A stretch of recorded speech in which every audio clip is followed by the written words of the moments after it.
Hey guys, welcome back to the channel. Today's topic is going to blow your mind. Before we begin, make sure to hit the subscribe button and press the bell icon so you never miss our daily history uploads. Share this video with your friends and family so they can also explore the hidden mysteries of history. Let's start today's topic. The icy wind tore across the fjord, carrying the stench of salt and the faint tang of blood. In the pale gray dawn, jagged cliffs rose like silent sentinels, their dark shadows swallowing everything beneath them. Somewhere down below, the sea whispered secrets to those brave, or foolish, enough to listen. And the Vikings, they thrived in this world of frost, fire, and fear, but not in ways most imagined, not with mere axes and shields. No, their traditions, hidden in the mist of time, were far stranger, far darker, and far more disturbing than the tales of conquest and plunder could ever reveal. Picture a longhouse, walls blackened from centuries of fire and smoke. Inside, the low hum of voices mingled with the crackle of the hearth. A child clutched a small wooden talisman, carved with symbols meant to ward off evil spirits. Across the room, a man sat cross-legged, skin etched with intricate tattoos that told stories of gods, monsters, and battles long forgotten. The air was thick with incense and something far more primal, anticipation, dread, and the heavy weight of traditions that could send shivers down the spine even today. Most people think of Vikings as raiders, greedy for gold and glory. But behind those brutal raids lay a culture steeped in rituals designed to control fate itself. Fate to a Viking was no abstract concept. It was a tangible, living force, an invisible hand that guided life and death, love and betrayal, victory and ruin. And the methods they used to honor, deceive, or manipulate that force were as shocking as the blood-stained axes they wielded. Take, for example, the ritual of the blood oath, a practice whispered about in old sagas, passed down to generations like a dangerous flame. A man would slice his palm with a ceremonial knife, letting the scarlet flow into the cup of a brother in arms. The blood mingled with mead, and every sip was a promise, a sacred bond sealed not with words but with lifeblood. Breaking it, it was not merely dishonorable, it was a curse. Some who dared to betray a blood oath reportedly fell into inexplicable misfortune. Crops failing, storms destroying ships, sudden illness. To outsiders, it seemed superstition. But for the Vikings, the consequences were as real as the frozen waves crashing against the shore. Then there were the funeral rites, rituals that would make even the most hardened modern soul recoil. A Viking warrior did not simply die and rest. No, they were sent on a final voyage, often atop a pyre set aflame with the screams of the living echoing across the fjord. Their bodies, adorned with treasures, weapons, and even beloved animals, were consumed by fire to release the spirit to halls of Valhalla, or to the abyss of hell if fate deemed them unworthy. But sometimes, the dead were treated in ways even more unsettling. Elite chieftains, their power and reputation feared across the north, were entombed in chambers filled with slaves, concubines, and servants. Living companions meant to serve them in the afterlife. And if one resisted, the punishment was immediate, cruel, and absolute. Death was not mercy. Death was continuation. Death was service. But perhaps the most shocking of all were the secretive practices of the seer, the mystical rites of the Norse shamans, often women known as Valvas. These women were feared even by kings, for they could see beyond the veil of the living. They spoke to spirits, summoned storms, and whispered curses that could rot the minds of enemies. Their rituals involved trances, chanting, and strange instruments, sometimes even skeletal remains, believed to hold the power of the departed. And though the world often labeled these women witches, within Viking society, their guidance was indispensable. Kings sought them out before battles, traders prayed to them before voyages, and ordinary villagers trembled at their approach. To witness a seer ritual was to glimpse the thin line between life and death, between sanity and madness, and few return unchanged. Even their daily customs were laced with a sense of the eerie, the grotesque, and the profoundly symbolic. Marriage, for instance, could be less about love and more about power and protection. Women could be sacrificed to guarantee fertile fields or appease a wrathful god. Certain livestock might be offered in secret rites, animals chosen for purity or their symbolic resonance. Children were not exempt from these beliefs either. They might be hidden away for months to protect them from spirits, or exposed to harsh elements as a test of resilience. A brutal baptism by the world that left its mark on the body and soul. And yet, despite this darkness, the Vikings were a people of astonishing beauty and artistry. Their ships, carved from single oaks, sliced through the waves with elegance. Jewelry, weapons, and even the tattoos etched on their bodies bore intricate designs that told stories far older than the lands themselves. They worshipped gods not just in temples, but in the forests, on mountain peaks, and by sacred stones scattered across frozen landscapes. Every act, every ritual, every brutal or delicate gesture was imbued with purpose, with meaning that outsiders often misread as barbarism. But what tied all of these seemingly disparate practices together? The blood oaths, the mystical rites, the funerary pyres, was a profound obsession with control. Control over death, over destiny, over the invisible forces that govern life. And in that obsession, they were terrifyingly, dangerously human. The modern imagination tends to romanticize the Viking as a fearless warrior on the deck of a ship.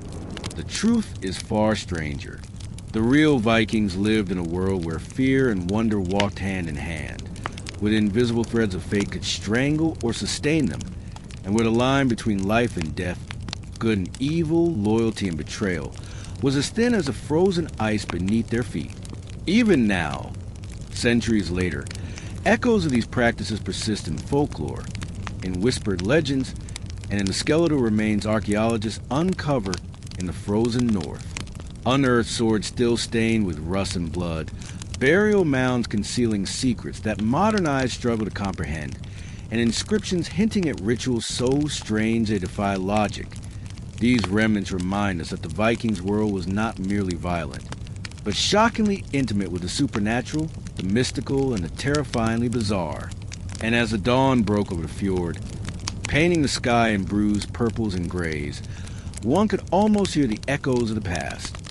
A chant carried on the wind, a horn blown from some distant cliff, the crackle of fire consuming a warrior's body, and the silent oath of blood spilled long ago, still binding souls across the ages. The world of the Vikings was one where reality bent around ritual, where survival depended on understanding forces unseen, and where the stranger, the mystical, and the horrifying were part of everyday life. No tale of gold, no saga of conquest, no story of a raiding ship could ever capture the true strangeness of their lives. And yet, here we are, peering through the veil centuries later, drawn to the horror and beauty, the fear and awe of a people who live fully in the shadow of the unknown. It is a world that shocks, a world that fascinates, and a world whose secrets have only begun to whisper their way into our modern consciousness. And this is only the beginning. The wind had died, leaving an eerie silence over the fjord, broken only by the distant crash of waves against jagged rocks. But the quiet was deceptive. In the shadowed valleys beyond the reach of the sun, secrets stirred, rituals older than kingdoms, older than the memory of men. And in this hidden world, the Vikings practiced traditions so strange, so shocking, that they could make the bravest heart falter. It began with the coming-of-age ceremonies, rites that tested not just strength but courage, cunning, and almost reckless understanding of mortality. Boys as young as 12 were taken deep into the forest by their fathers or chieftains. They were stripped of comfort, stripped of familiarity, and left with only the barest tools: a knife, a piece of flint, and a charm of carved bone. For days, sometimes weeks, they were forced to survive in isolation, hunted by wolves, tormented by the cold, and confronted with spirits, real or imagined, until they returned, If they returned, changed forever. Those who faltered were marked for life. Shame in Viking culture could be as lethal as a blade, and yet those who survived were celebrated not merely as warriors, but as men who had walked alongside death and returned, carrying its shadow in their eyes. But the trials were not confined to the young. Even the elders, the rulers, the mighty chieftains, were bound by rituals that defied comprehension. One such practice involved the so-called blood game, a secret gathering of the most influential men in a clan. Hidden in caves or deep in the forest, they would perform tests of endurance and willpower that often blurred the line between sport and sacrilege. Men would be painted in blood, animal, sometimes human, moving in silence around fires, speaking only in codes older than the runes themselves. The purpose was not violence, though violence often followed, but proof of loyalty, cunning, and connection to powers beyond mortal understanding. To outsiders, it would appear grotesque. To the Vikings, it was sacred. Even marriage was a theater of ritual, far removed from romance as we know it. A bride might be chosen not for love, but for her family's strength, for her father's alliances, or for omens read in the flight of ravens or the bones of sacrificial animals. During weddings, she could be painted in ochre and tied to a ceremonial stake, a symbolic binding to her new family and to the gods who watched over fertility, wealth, and protection. If she screamed, it was seen as her spirit rebelling. If she accepted, she became part of the ritual itself, a living talisman in a tapestry of superstition and power. Yet perhaps the most shocking of all were the Viking feasts. Tales survive of halls where the wealthy and powerful gathered not merely to eat, but to commune with the dead, the spirits, and the hidden forces that guided life. Tables were stacked with salted meats, roasted fish, and fermented drinks, but hidden among the delicacies were offerings to the unseen. A portion of meat left untouched, a cup poured onto the ground, a whisper of prayer to gods who might or might not answer. And those who failed to honor these invisible guests could find misfortune descending like a storm. Sickness, lost battles, or even death. Feasts were a theater of power, a negotiation with forces beyond sight, and the slightest misstep could be fatal. In the northern longhouses, secrets were kept as fiercely as treasure. Families passed down rituals in hushed tones, each generation adding a layer of mystery, each act binding them closer to the world of the unseen. A father might teach his son how to carve protective runes into doorways or weapons, or how to interpret the meaning of animal entrails. Mothers whispered charms to ward off curses, their voices trembling with the weight of history. And children, innocent yet observant, learned the rules of the shadowy world long before they wielded a sword. Then came the funerary practices that still haunt modern imagination. Not all Vikings burned their dead. Some are preserved in bogs, their bodies coated in layers of peat and moss, as if the earth itself could hold them in a suspended world between life and death. These bog burials were reserved for the powerful, the sacred, or the feared. Scientists today marvel at the preservation of skin, hair, and even tattoos. But in their own time, the people of the North believed these bodies were vessels for the spirits, kept safe until the gods themselves decided their fate. And occasionally, the living were asked to accompany the dead. A spouse, a servant, or a favorite animal offered not in mercy, but as part of a cosmic balance. To refuse was unheard of. To accept was to embrace eternity. But beyond the visible world, beyond the feasts, odes, and funerals, lay the most dangerous of all Viking practices, prophecy. The Volvas, the shamans, held the power to shape destiny with a single word. In dimly lit huts, surrounded by bones, charms, and smoke, they chanted, sang, and entered trances that would make ordinary men quake in fear. They spoke to God, to spirits, to the dead, seeking answers, warnings, and commands. Kings would tremble before their words. Armies would halt, paralyzed by the forced prophecy.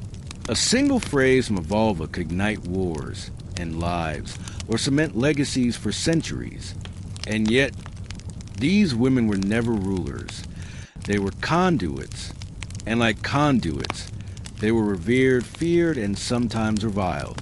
Even their weapons carried strange significance.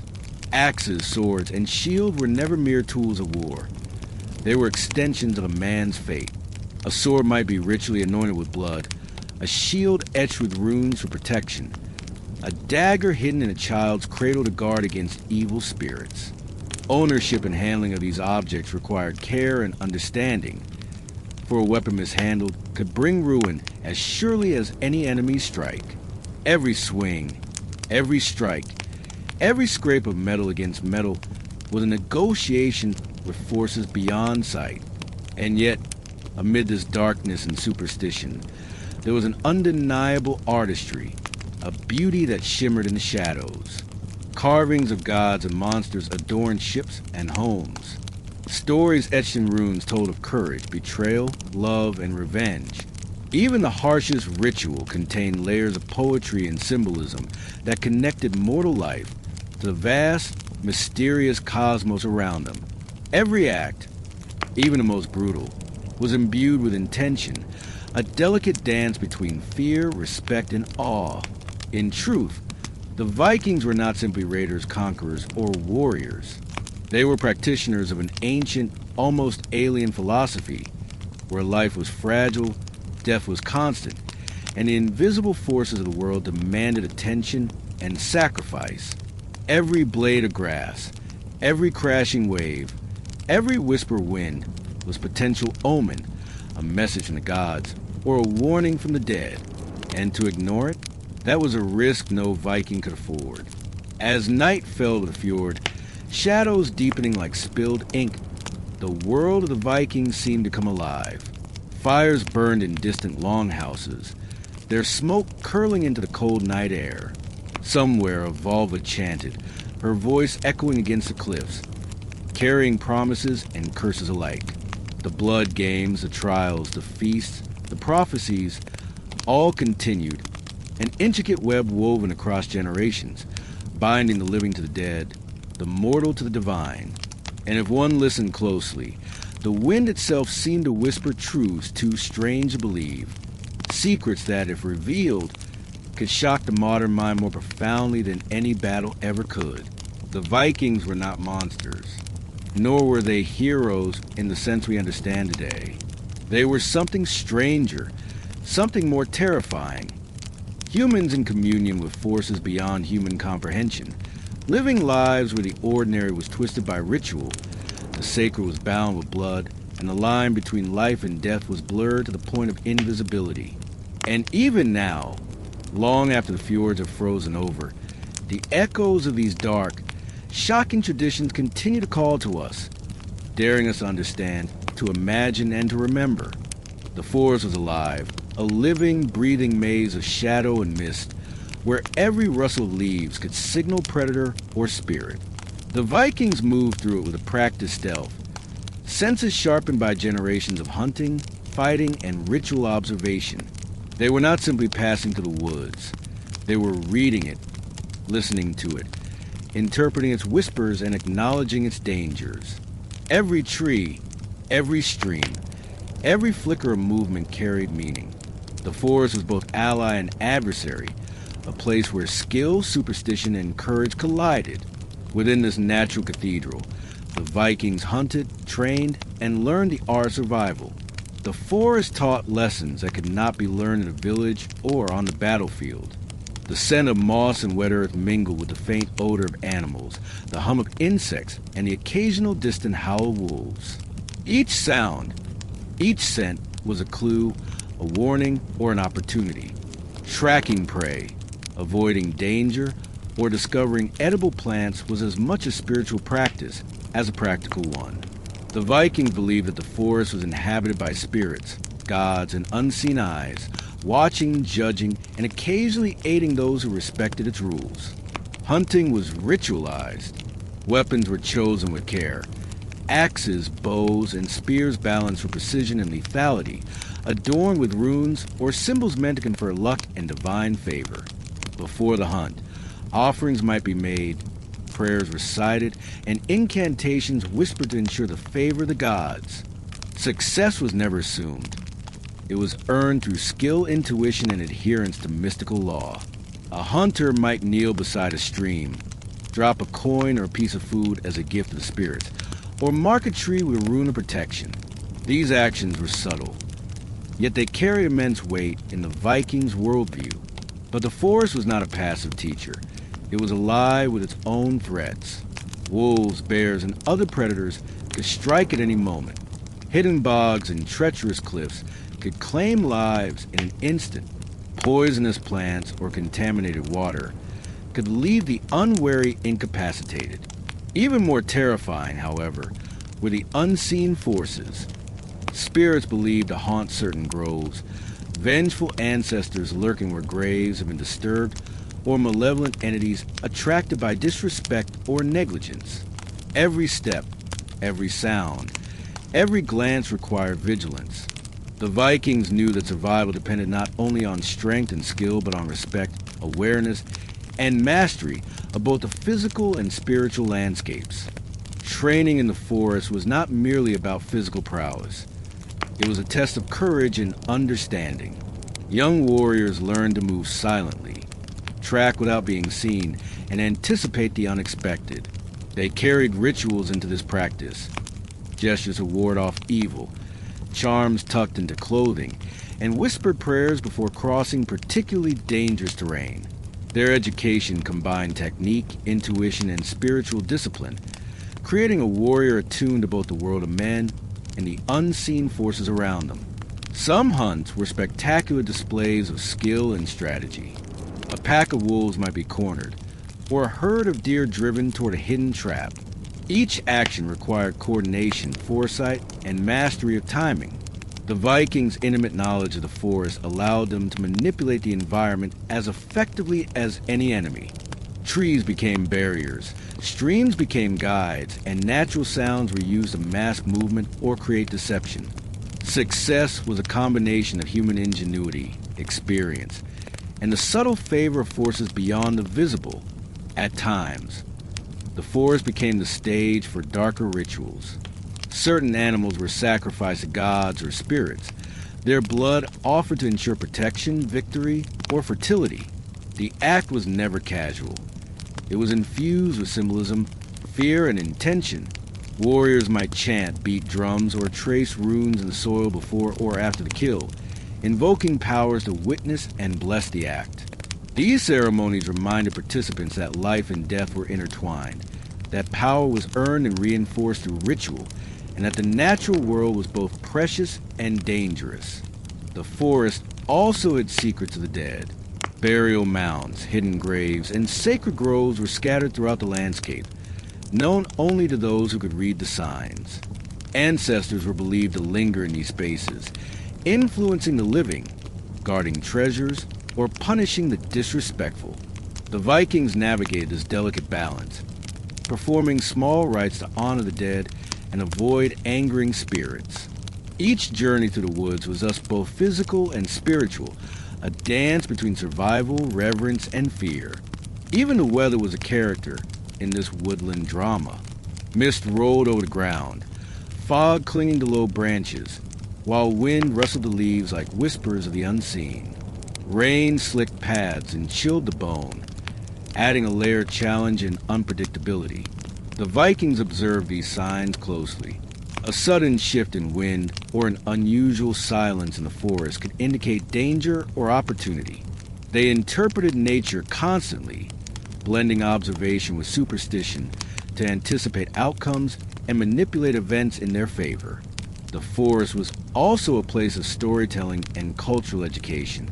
Around campfires, young warriors listened to tales of gods, heroes, and monsters, learning lessons in bravery, cunning, and respect for unseen forces.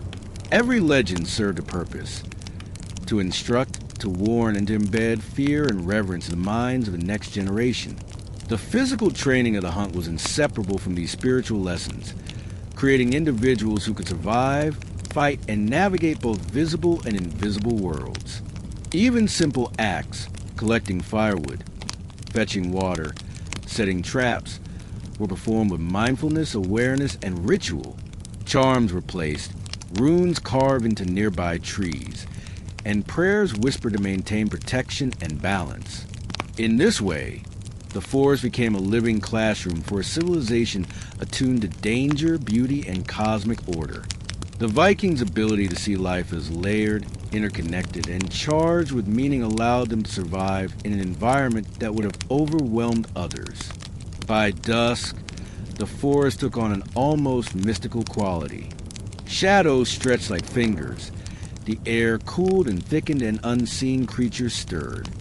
Fires flickered, casting moving silhouettes that seemed alive.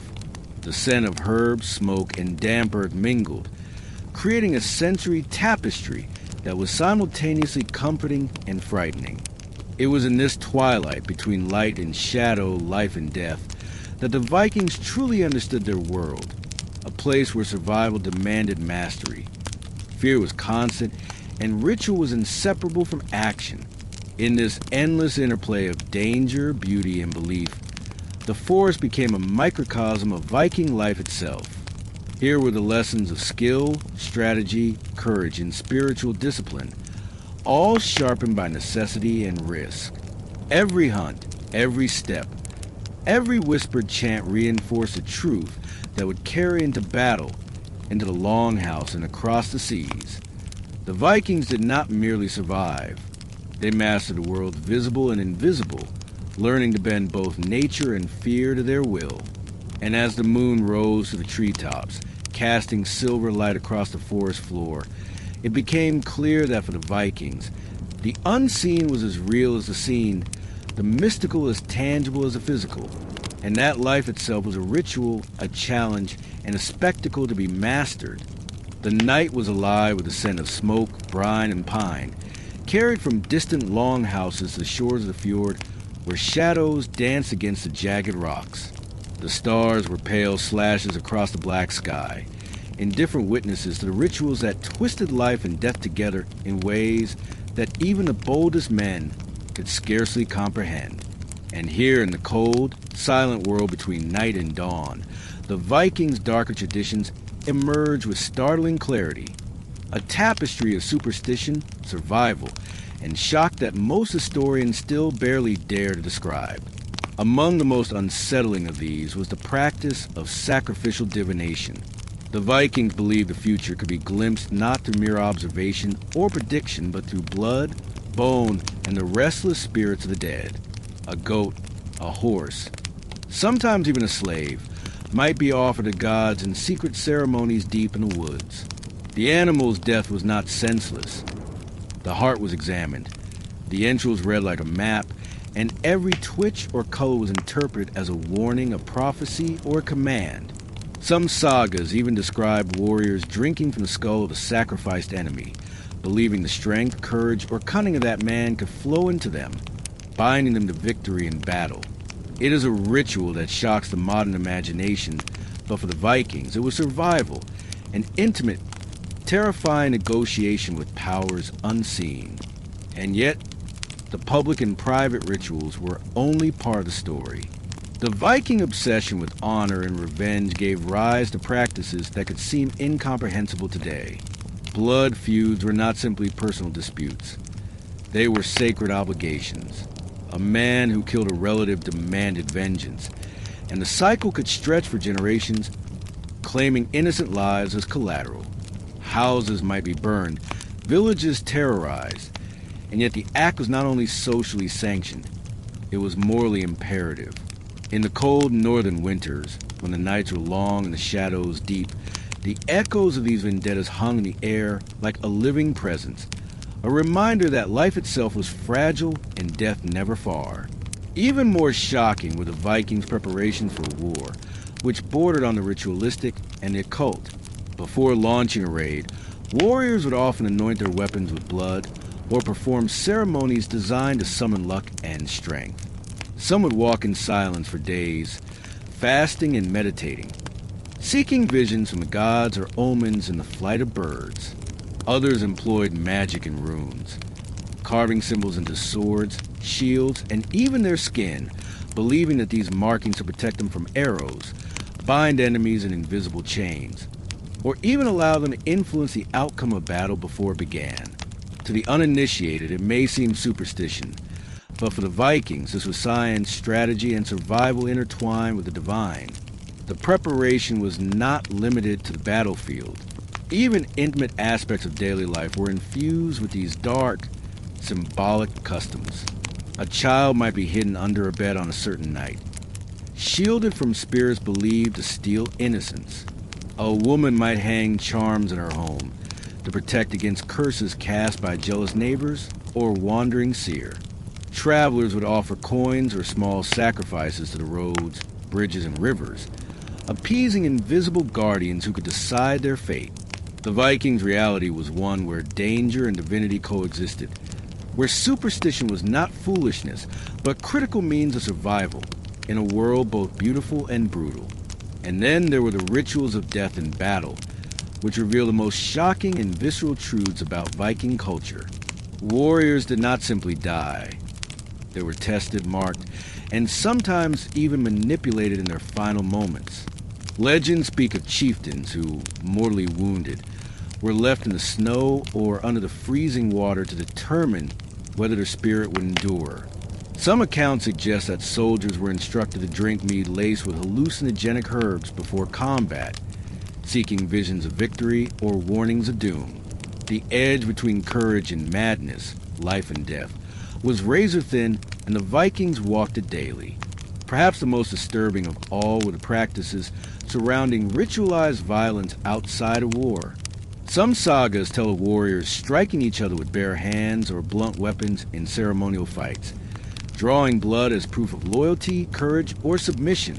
Others describe captives forced to participate in macabre games, their fear and pain serving both as entertainment and as a form of spiritual offering.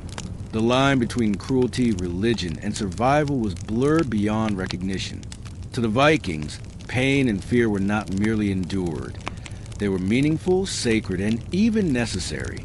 In longhouses across the north, these customs were mirrored in the domestic sphere. Stories were shared around fires, tales of gods, monsters, and heroes who lived in a world where morality was fluid and death was an ever-present companion. The elderly would whisper warnings to the young, teaching them rituals, charms, and a proper way to interpret signs in the natural world. A tree struck by lightning, a bird falling in a particular direction, even the appearance of a strange animal in a field could be seen as a message from the gods, demanding action, sacrifice, or vigilance.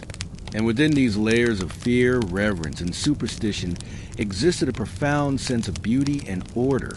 Every ritual had meaning, every act was deliberate, and every moment was tied to the invisible tapestry of fate. Ships were carved with dragons and serpents, weapons etched with runes, homes adorned with symbols designed to protect, inspire, or warn. Even in the midst of darkness, the Vikings sought to create balance, linking the tangible and intangible, the mortal and divine. The most chilling of all, however, was the psychological impact these customs had on the people themselves. The chill of the north gnawed at bones and breath alike, yet the darkness held a strange warmth, a heat born not of fire, but of anticipation, dread, and the hum of invisible eyes watching from the shadows. Across the fjord, the silhouette of a longhouse stretched like a darkened monument against the silver globe moonlight. Within its walls, the Vikings prepared for rituals that most modern minds would call unimaginable. Death was not a finality. It was an event, a spectacle, a negotiation with forces that transcended mortal comprehension. And the funerary practices of these northern people were perhaps the most shocking window into the terrifying, intricate logic of their world. When a chieftain or warrior died, his passing was neither quiet nor private. The news traveled swiftly, carried by runners, riders, and a howling wind, until the longhouse thrummed with mixture of grief, reverence, and fear. Women and men gathered, their voices low but intense, sharing stories of valor, cunning, and conquest. But these stories were more than commemoration. They were preparation. The dead were about to embark on a journey that required meticulous ritual, one that demanded offerings, sacrifices, and a profound understanding of the unseen forces guiding the world beyond life. In some cases, the Viking dead were cremated on pyres stacked with treasures, weapons, and the possessions deemed necessary for their passage into the afterlife. These were not ordinary funerals. Torches blazed in the night, casting jagged shadows that danced across the fjord like spirits unleashed. The air was heavy with smoke, the scent of burning wood mingling with resin, blood, and the faint metallic tang of iron. Those who attended did not merely watch, they participated. Some chanted prayers of Odin or Freya, while others carried offerings to appease spirits who might linger near the pyre. Every action was deliberate. A misstep could doom the deceased to wandering aimlessly in the afterlife, denied honor, or worse, cursed to haunt the living. But not all Viking deaths were celebrated with fire. Some, particularly those of the most feared or sacred, were preserved in ways that seem macabre to modern eyes. Bog bodies, entombed in peat, were encased in a natural coffin that both protected and transformed the corpse. These preserved remains often showed signs of strangulation, stabbing, or ritualized positioning.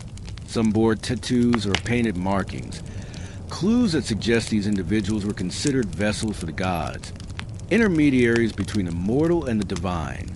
To live among the Vikings was to understand that death was never passive. It was active, purposeful, and often horrifyingly literal. Even the living could become part of this dark equation. Accounts from sagas and burial sites describe sacrificial attendants, slaves, servants, concubines, who were interred alongside their masters. Some were willing, moved by loyalty or fear, while others were forced, driven to meet the same fate as those they served. The act was not considered cruelty, but continuity. The dead required companions who journey beyond, and life itself was sometimes offered in the service of honor and sacred tradition. Children were rarely spared in these contexts, their fates intertwined with the spiritual economy of the household. A single act of disobedience or defiance could seal one's destiny, binding them to the cycles of the afterlife the Vikings revered and feared in equal measure. Even objects, weapons, and animals were not exempt. Horses, dogs, and birds might be sacrificed to accompany the deceased. Weapons, shields, and armor were laid carefully by their sides, etched with runes to protect the spirit or intimidate enemies even in death. Jewelry, carved amulets, and household items were carefully arranged as if the dead would continue their daily existence in a realm that mirrored the living world. And yet, amidst the meticulous preparation, there was a dark poetry. The living arranged the dead not just with precision, but with a hope, fear, and desperation that the departed would find favor or exact vengeance beyond the veil. The most unsettling practices were reserved for the chieftains or the most sacred warriors, those whose life had bridged mortality and divine purpose. Some were buried in ships, sent out to sea with sails billowing, their hulls laden with treasures and attendants. The waves became their final escort, the fjord their eternal hall, and the gods their audience. Accounts describe pyres ignited on these vessels as they drifted into the mist, a conflagration that painted the night with fire, smoke, and collective sorrow of a people who believed that even in death, power and ritual could dictate fate. But the rituals were not solely about honor or passage to the afterlife. They also served as warnings, as lessons to the living. Burial sites were carefully chosen, often on cliffs, islands, or near sacred stones. The proximity of the dead to the world of the living was deliberate. Spirits of the departed were believed to linger, watching, judging, or punishing those who dared defile traditions. Those who ignored these rites risked disease, bad luck, or worse. Curses whispered in runes or spoken by the vulvas, the shamans whose sight pierced the veil of mortality. Some historians suggest that these rituals, while shocking to us, also had a practical dimension. They reinforced social hierarchy, demonstrated wealth and power, and maintained the cohesion of communities in a harsh, unforgiving landscape. Yet even with this reasoning, the psychological weight of participating in sacrifices, watching loved ones burnt, or preparing companions for death cannot be overstated.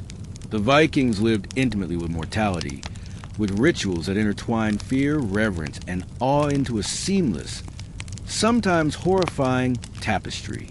And there were rituals specifically designed to manipulate omens and fate in these ceremonies. Smoke from the pyre, the direction of flames, the movement of animals present, and the shape of ashes were all meticulously observed. A small sign, a bird landing in a forbidden direction, a spark leaping beyond expectation, could be interpreted as an omen of doom or a blessing for the living. The dead were consulted, feared, and sometimes even blamed for misfortune, a testimony to how tightly woven the threads of life and death were in Viking consciousness. It is impossible to consider these practices without sensing the primal intensity of their world. Imagine standing at the edge of a fjord, watching a ship aflame as it drifts into the horizon, the cries of warriors mingling with the roar of waves. Imagine the scent of smoke and burning would thicken the air, the shadow of the pyre flickering across snow and stone, and the knowledge that what is being performed is neither fiction nor ceremony alone, but an act that binds the living and the dead in ways most humans can scarcely comprehend. Even now, archaeologists uncover fragments of this reality: charred bones, preserved bog bodies, ceremonial weapons, and intricately carved amulets. Each artifact tells a story of a people who understood life and death not as separate, but as intertwined forces. Each discovery is a reminder that the Vikings' world was brutal, beautiful, terrifying, and profoundly ritualistic. And yet, despite the darkness, there is a haunting elegance in these traditions. Fire, blood, smoke, and sacrifice, each element carefully orchestrated, each gesture loaded with meaning, each death an offering to unseen forces. The Vikings' reverence for mortality, their obsession with fate, and their intricate rituals reveal society both shocking and deeply human, one that sought to assert control over the uncontrollable and find beauty in the raw edge of existence itself. As dawn approached, the fjord bathed in cold light, the fire's glow fading into memory, one truth remained. The Vikings did not simply die. They lived through death. Their rituals were their legacy, a message to the living and the gods alike, whispered through the smoke and carried on the wind, promising that even in the void, the past, present, and future were bound together by blood, fire, and fear.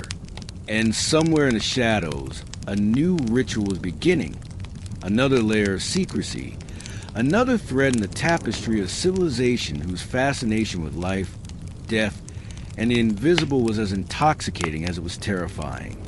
The fjord lay silent under a heavy shroud of fog, the water a dark mirror, reflecting jagged cliffs that seemed to pierce the sky itself. Somewhere far upstream, a lone horn echoed, a signal, a warning, or perhaps a call to destiny. For the Vikings, every sound, every movement, every shadow held meaning. Life itself was ritualized, and war, bloody, chaotic, terrifying, was no exception. But what made them truly fearsome was not just their axes, swords, or longships. It was the way they intertwined the physical, the spiritual, and the psychological into a weapon more potent than iron. Before a raid, warriors did not simply sharpen blades or inspect shields. They performed rituals that could drive ordinary men to the brink of madness or beyond. Some consumed hallucinogenic herbs, the bitter taste of which burned in the throat, sending visions of gods, beasts, and spirits into their minds. Others performed blood oaths, slicing their palms and letting the crimson flow mingle with mead. Each sip was a vow, a sacred promise to their comrades, to their gods, and to the fates themselves.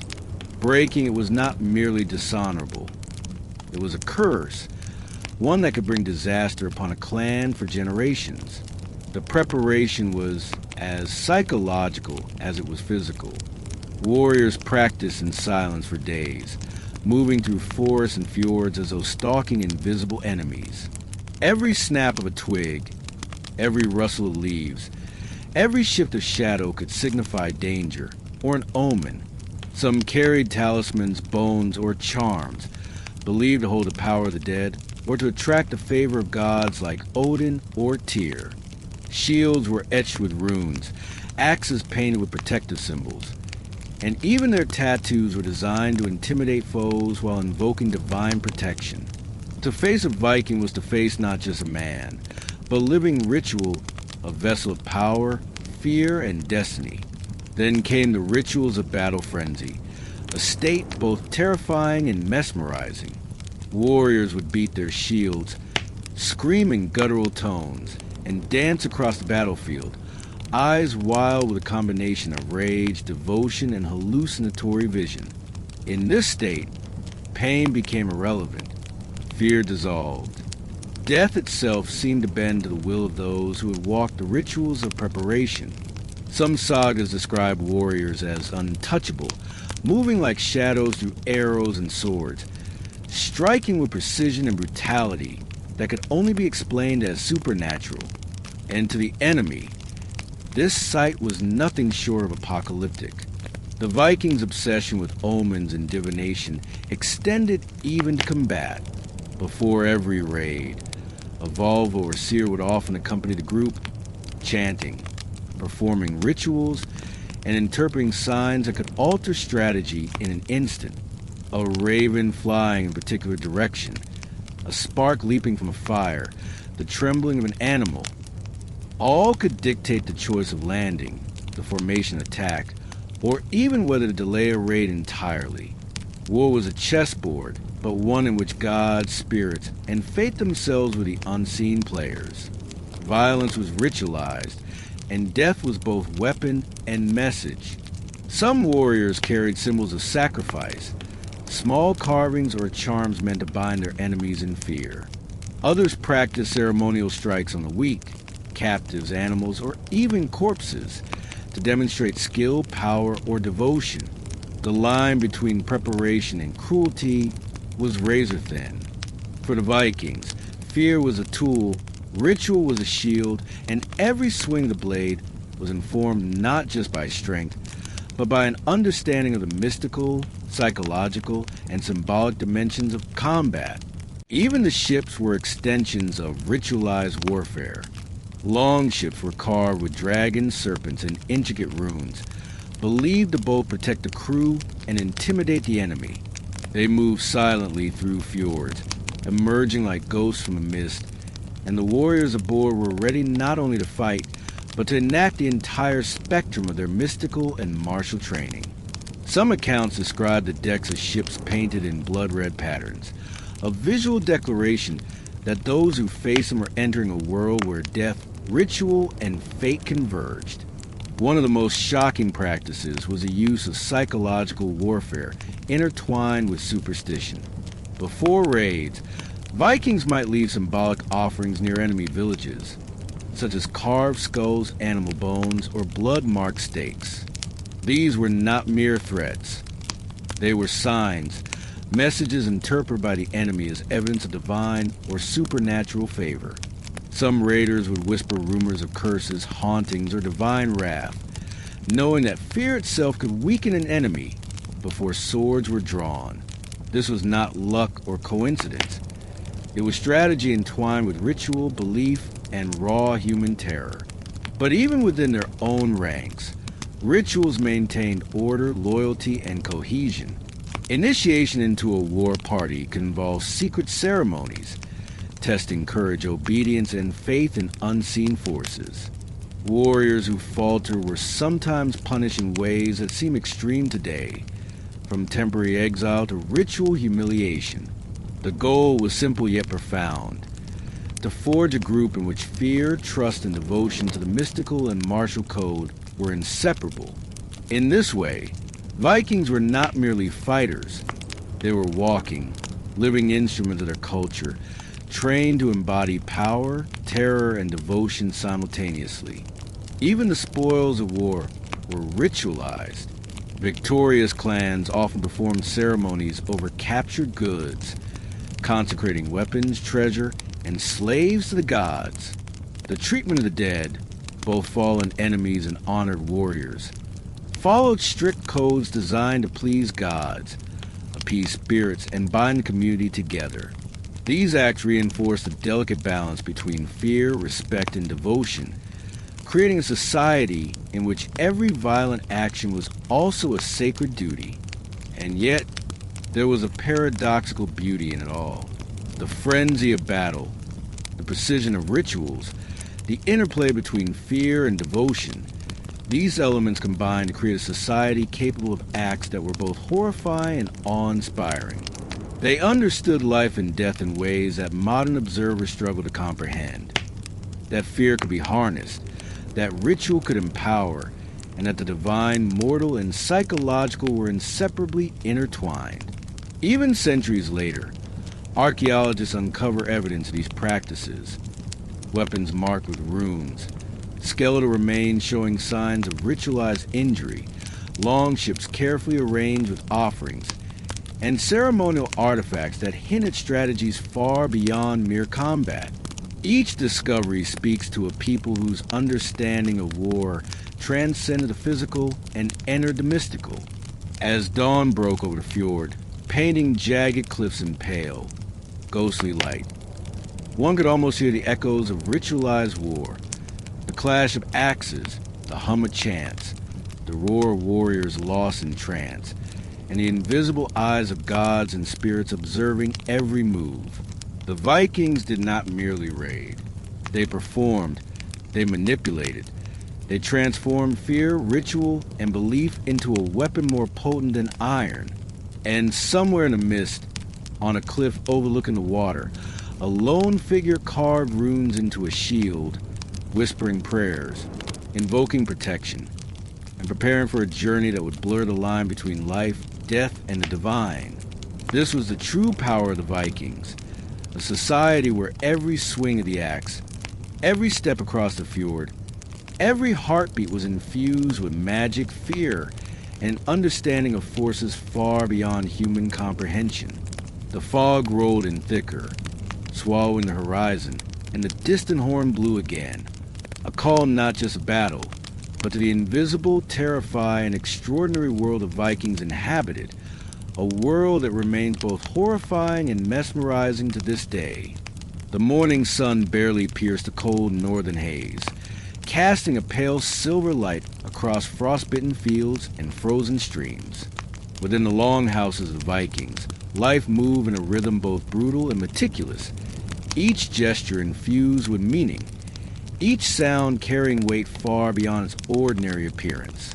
While the world outside wrestled with storms, enemies, and the relentless bite of winter, the true theater of Viking life unfolded within these timber walls, in rituals so strange and intimate that modern minds can scarcely grasp them. Even daily existence was a carefully choreographed interaction with forces unseen. Meals were never just meals. Every bite, every sip, was accompanied by gestures and words designed to appease the spirits that lingered in the hearth, in the shadows, and in the corners of the longhouse. Salt was sprinkled in certain patterns to ward off evil. Knives were placed at specific angles, not for convenience, but for protection. The very act of eating was a silent negotiation with powers invisible to the eye. Break a rule, and the consequences might range from a minor misfortune to a curse so insidious it could haunt a family for generations. Children grew up steeped in this web of superstition, taught from birth that nothing was mundane.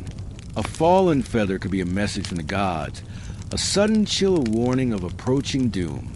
Mothers whispered charms over infants, sometimes tying small bones or amulets to their cradles, believing that spirits could steal the soul if left unprotected. Fathers taught boys how to carve runes into wood or stone, imbuing them with protection, strength, or even the power to curse enemies. These practices were not mere superstition. They were lessons in survival, obedience, and the constant, unblinking awareness of death and the unseen. Marriage, the union of two souls, was equally bound to ritual. A bride might be anointed with oils, painted in ochre, or adorned with charms to bind her spirit to her husband and his household. If she trembled, if she screamed, it was interpreted as a test of courage or a sign from the gods. Weddings were not only social contracts, but spiritual performances, binding families, clans, and even gods together in an intricate web of obligation and expectation. And the consequences of ignoring these rituals could ripple through generations, tainting heirs and drawing the gaze of spirits in wrathful judgment. Even the bedrooms of the Vikings held ritualistic significance. Couples were expected to honor sacred practices, often whispered in secrecy, ensuring that their unions were blessed, their offspring protected, and their household shielded from curses. Fertility charms, protective talismans, and careful timing of intimate acts ensured that each life was infused with divine favor. To modern eyes, this might seem obsessive or controlling, but for the Vikings, it was survival, magic, and devotion intertwined. Life itself was a ritual, and intimacy was a stage upon which humans negotiated with the supernatural. In kitchens and storerooms, everyday acts carried profound consequences. Water drawn from certain streams could heal or curse. Salt could purify or poison, and fire was never simply fire. It was a living element, a bridge to gods and spirits, a measure of control over a world that was unpredictable and dangerous. Every strike of a knife, every swing of a broom, every movement of hands across the hearth carried significance. The Vikings did not separate the mystical from the mundane. They existed as a society in which every act was a dialogue with fate. And then there were the domestic rites tied protection and luck, the most shocking of which were blood offerings. Animals were commonly sacrificed, their blood smeared over doorposts, hearths, and weapons to ward off evil. Rarely, humans might also be offered in secret rites, especially during times of plague, famine, or crisis. The living understood that the unseen world demanded attention, respect, and sometimes terrifying compliance. Failure to honor these rituals could bring misfortune, disease, or death. To outsiders, these acts would seem monstrous. To the Vikings, they were vital, practical, and sacred. Every family maintained secret knowledge, passed in whispers from mother to child, father to son, and elder to apprentice. Charms to protect against curses, chants to summon luck, and rituals to bless the harvest were taught not in books, but in quiet observation, careful repetition, and strict adherence to tradition. Break a ritual, and one risked the wrath of gods, spirits, or the ever-present forces that govern both life and death. Obey them, and life, health, and fortune might be secured, at least temporarily. Even the sick and dying were enmeshed in ritual. Healing was never purely medicinal. It was spiritual. Herbs, chants, and charms were combined in precise sequences to restore the body and appease spirits. Sometimes, the sick were offered small sacrifices, their condition believed to be linked to unseen anger, ancestral displeasure, or cosmic imbalance. The interplay of medicine, magic, and superstition blurred the line between science and religion, creating practices that were equal parts frightening, fascinating, and deeply effective for the culture that practiced them. Animals, too, were deeply woven into this mystical domestic tapestry. Dogs, cats, horses, and even birds were not only companions but spiritual agents, capable of sensing omens, guarding households, and delivering messages from the gods. Sacrifices were sometimes performed to honor these beings, and their deaths were treated with a ritualistic precision that acknowledged their significance both in the material and spiritual world. Even cleaning and tending the home was ritualized. Floors were swept in patterns believed to banish spirits.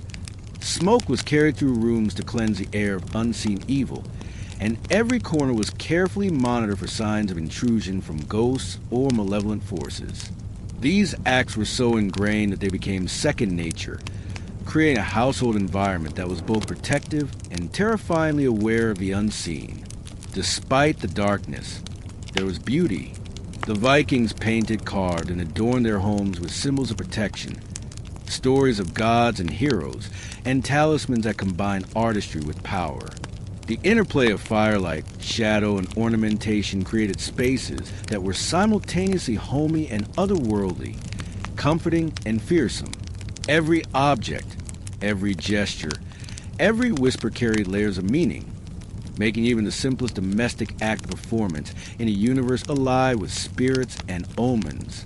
And in the silence between rituals, in the quiet moments when a longhouse slept and the wind whispered outside, the weight of these practices pressed upon every soul. To live among the Vikings was to exist in constant dialogue with forces unseen, to balance fear and devotion, and understand that even the most mundane aspects of daily life, cooking, cleaning, loving, eating, were threads in a vast, terrifying tapestry of belief, ritual, and survival.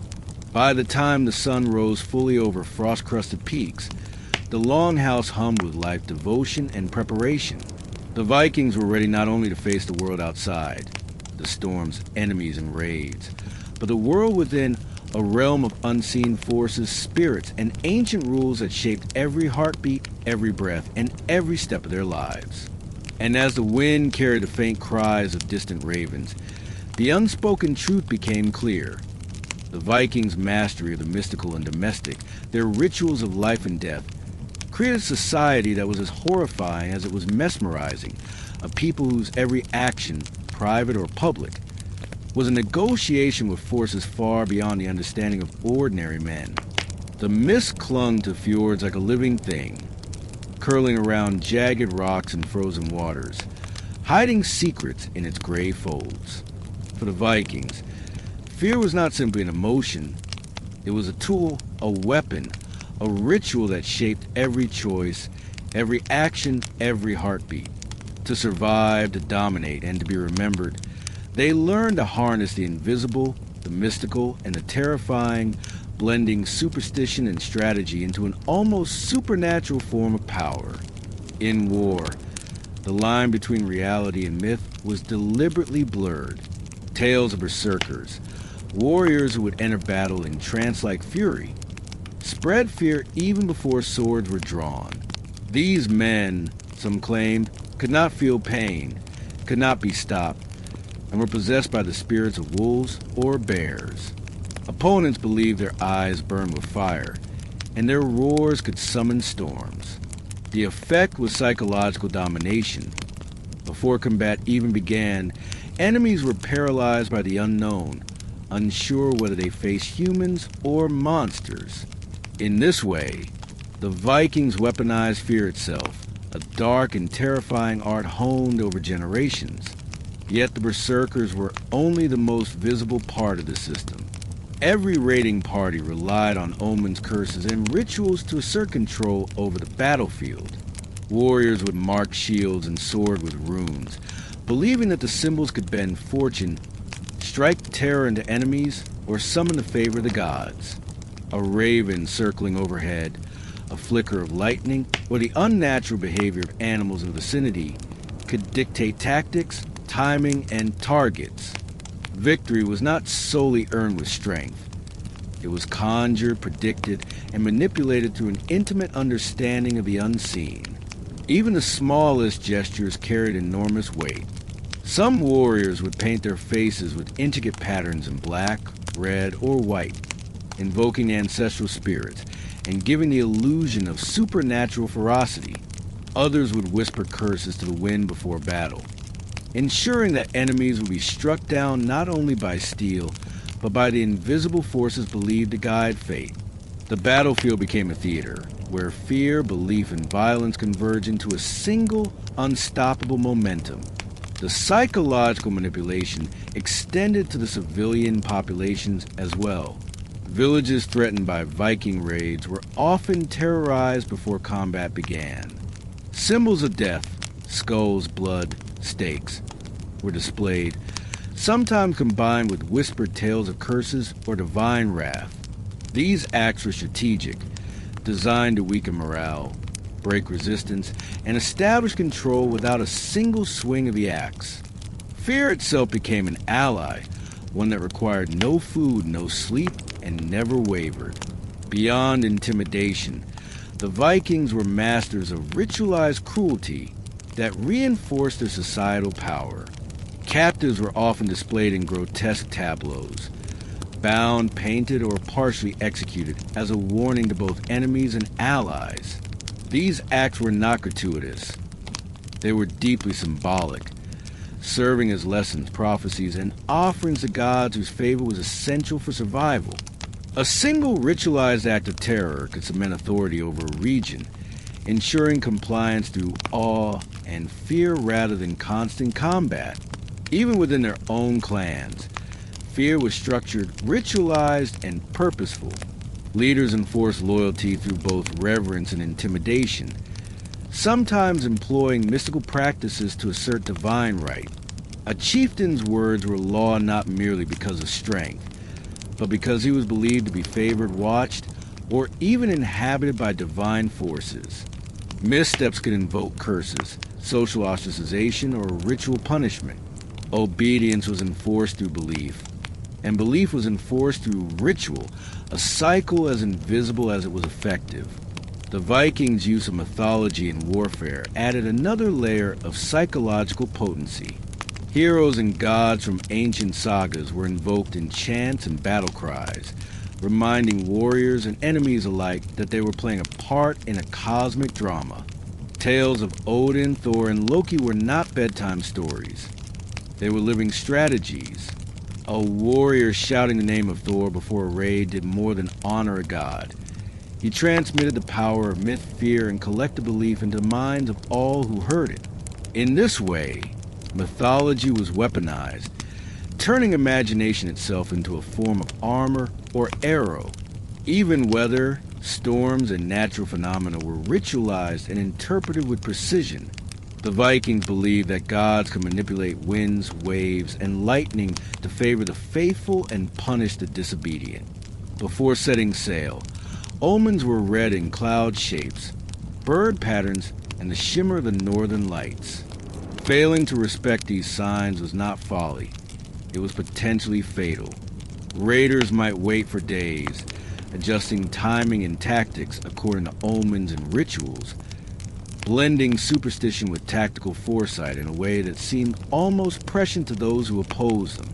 But the most disturbing aspect of this psychological mastery was its totality. Fear, ritual, and mysticism were not tools to be used occasionally. They permeated every aspect of life. Every soldier, civilian, child, and leader lived in a world where reality itself could be bent by ritual, magic, and perception. In such a society, courage was inseparable from belief, and belief was inseparable from the unseen. The Vikings created an environment where the mind, the body, and the soul were instruments of warfare, survival, and dominance. Even today, traces of this mastery survive in archaeological finds. Swords etched with runes that seem to speak warnings, shields painted with symbols of power, longhouses aligned with sacred geography, and the remnants of sites where rituals were performed to control, frighten, and protect. Each discovery reveals a people obsessed not only with survival, but with manipulating every layer of existence, physical, spiritual, and psychological, into a coherent system of terror and triumph. And as the fog lifted slightly over the fjords, the roar of unseen waters echoed like the whisper of ancient spirits. Somewhere in the distance, a horn sounded again, a haunting signal that the Vikings' blend of fear, ritual, and mythology was far from over.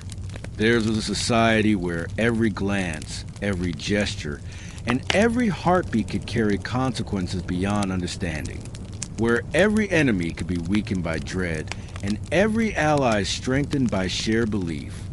In this world, the most terrifying weapon was not the axe, the sword, or the longship. It was invisible, a mastery of fear, ritual, and a human mind that made even the bravest foe hesitate, falter, or flee.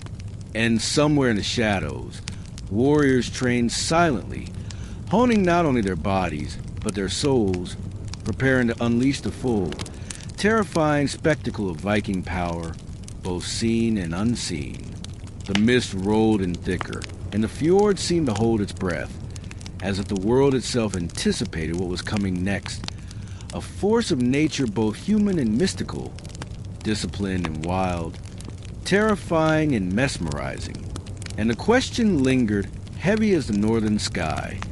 How does one fight an enemy whose mastery of fear and ritual extends beyond the physical, reaching into the mind, the soul, and the unseen? The answer was simple, horrifying, absolute. You do not. You survive only by acknowledging that in the world of the Vikings, reality was not enough. Courage was insufficient, and the invisible was as lethal as any weapon.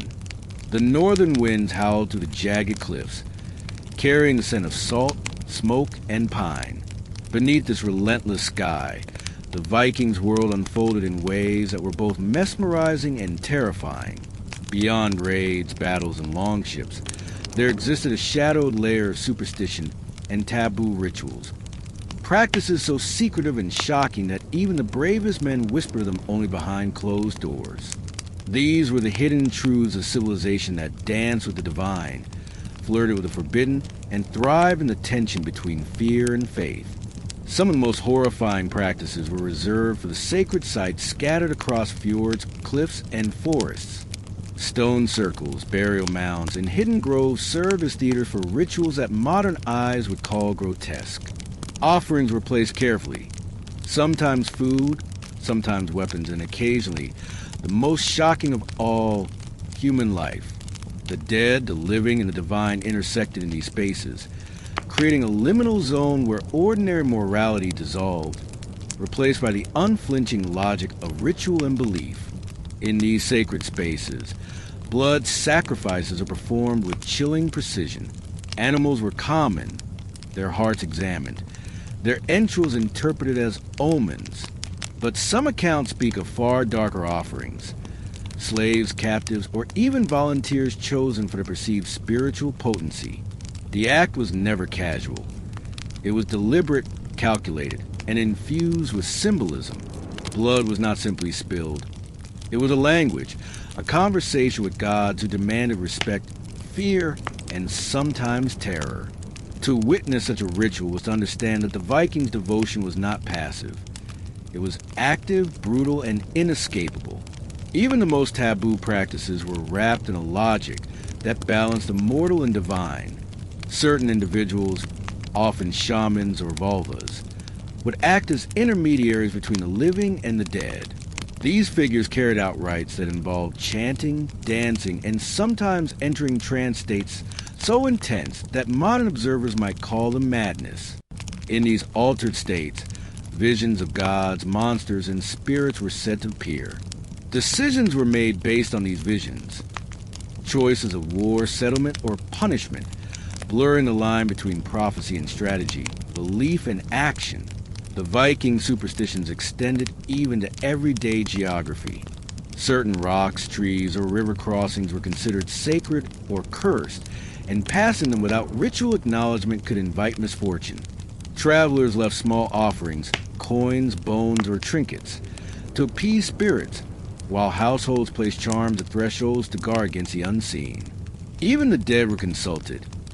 A mound disturbed in a certain way could bring famine, plague, or misfortune, while respectful offerings might invoke protection and favor.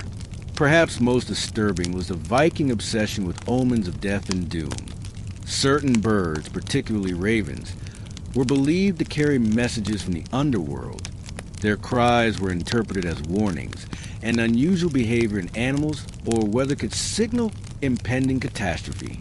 Warriors, farmers, and chieftains alike lived in constant vigilance, attuned to the whispers of fate. Superstition was not an indulgence. It was survival, a form of intelligence and ritualized preparation that kept communities alive in a harsh and unpredictable environment. Even within clans, taboos governed behavior. Certain words could not be spoken, certain gestures avoided, and certain places never touched, lest they attract the anger of the gods or restless spirits. Breaking these rules was not simply disrespectful, it was dangerous. Misfortune was often immediate and unmistakable. A failed hunt, a sudden illness, a child lost to disease. These were interpreted as punishments or warnings, teaching generations to live in strict adherence to ritual, belief, and fear. Some sagas recount the most shocking of secret rituals, acts performed in extreme secrecy to manipulate fate, power, and life itself.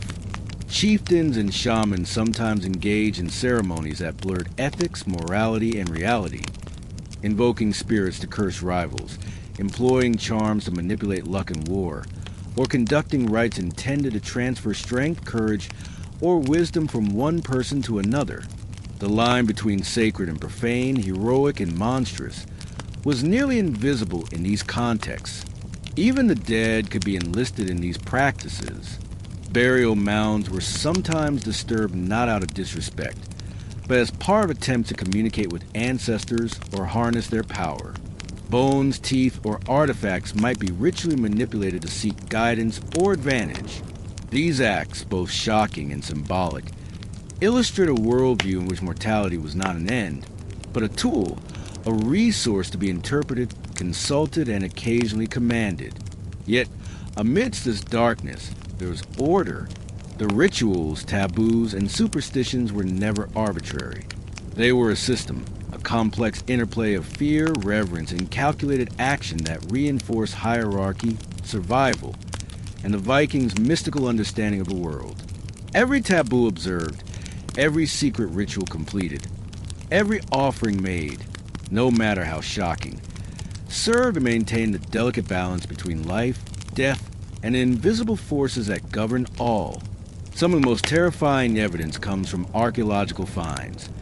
Mounds filled with offerings, human and animal remains placed in ritualized positions, and artifacts carved with runes intended to summon, protect, or curse. These discoveries reveal a culture obsessed with the unseen, unafraid to embrace practices that would horrify outsiders, yet deeply logical within their own spiritual framework.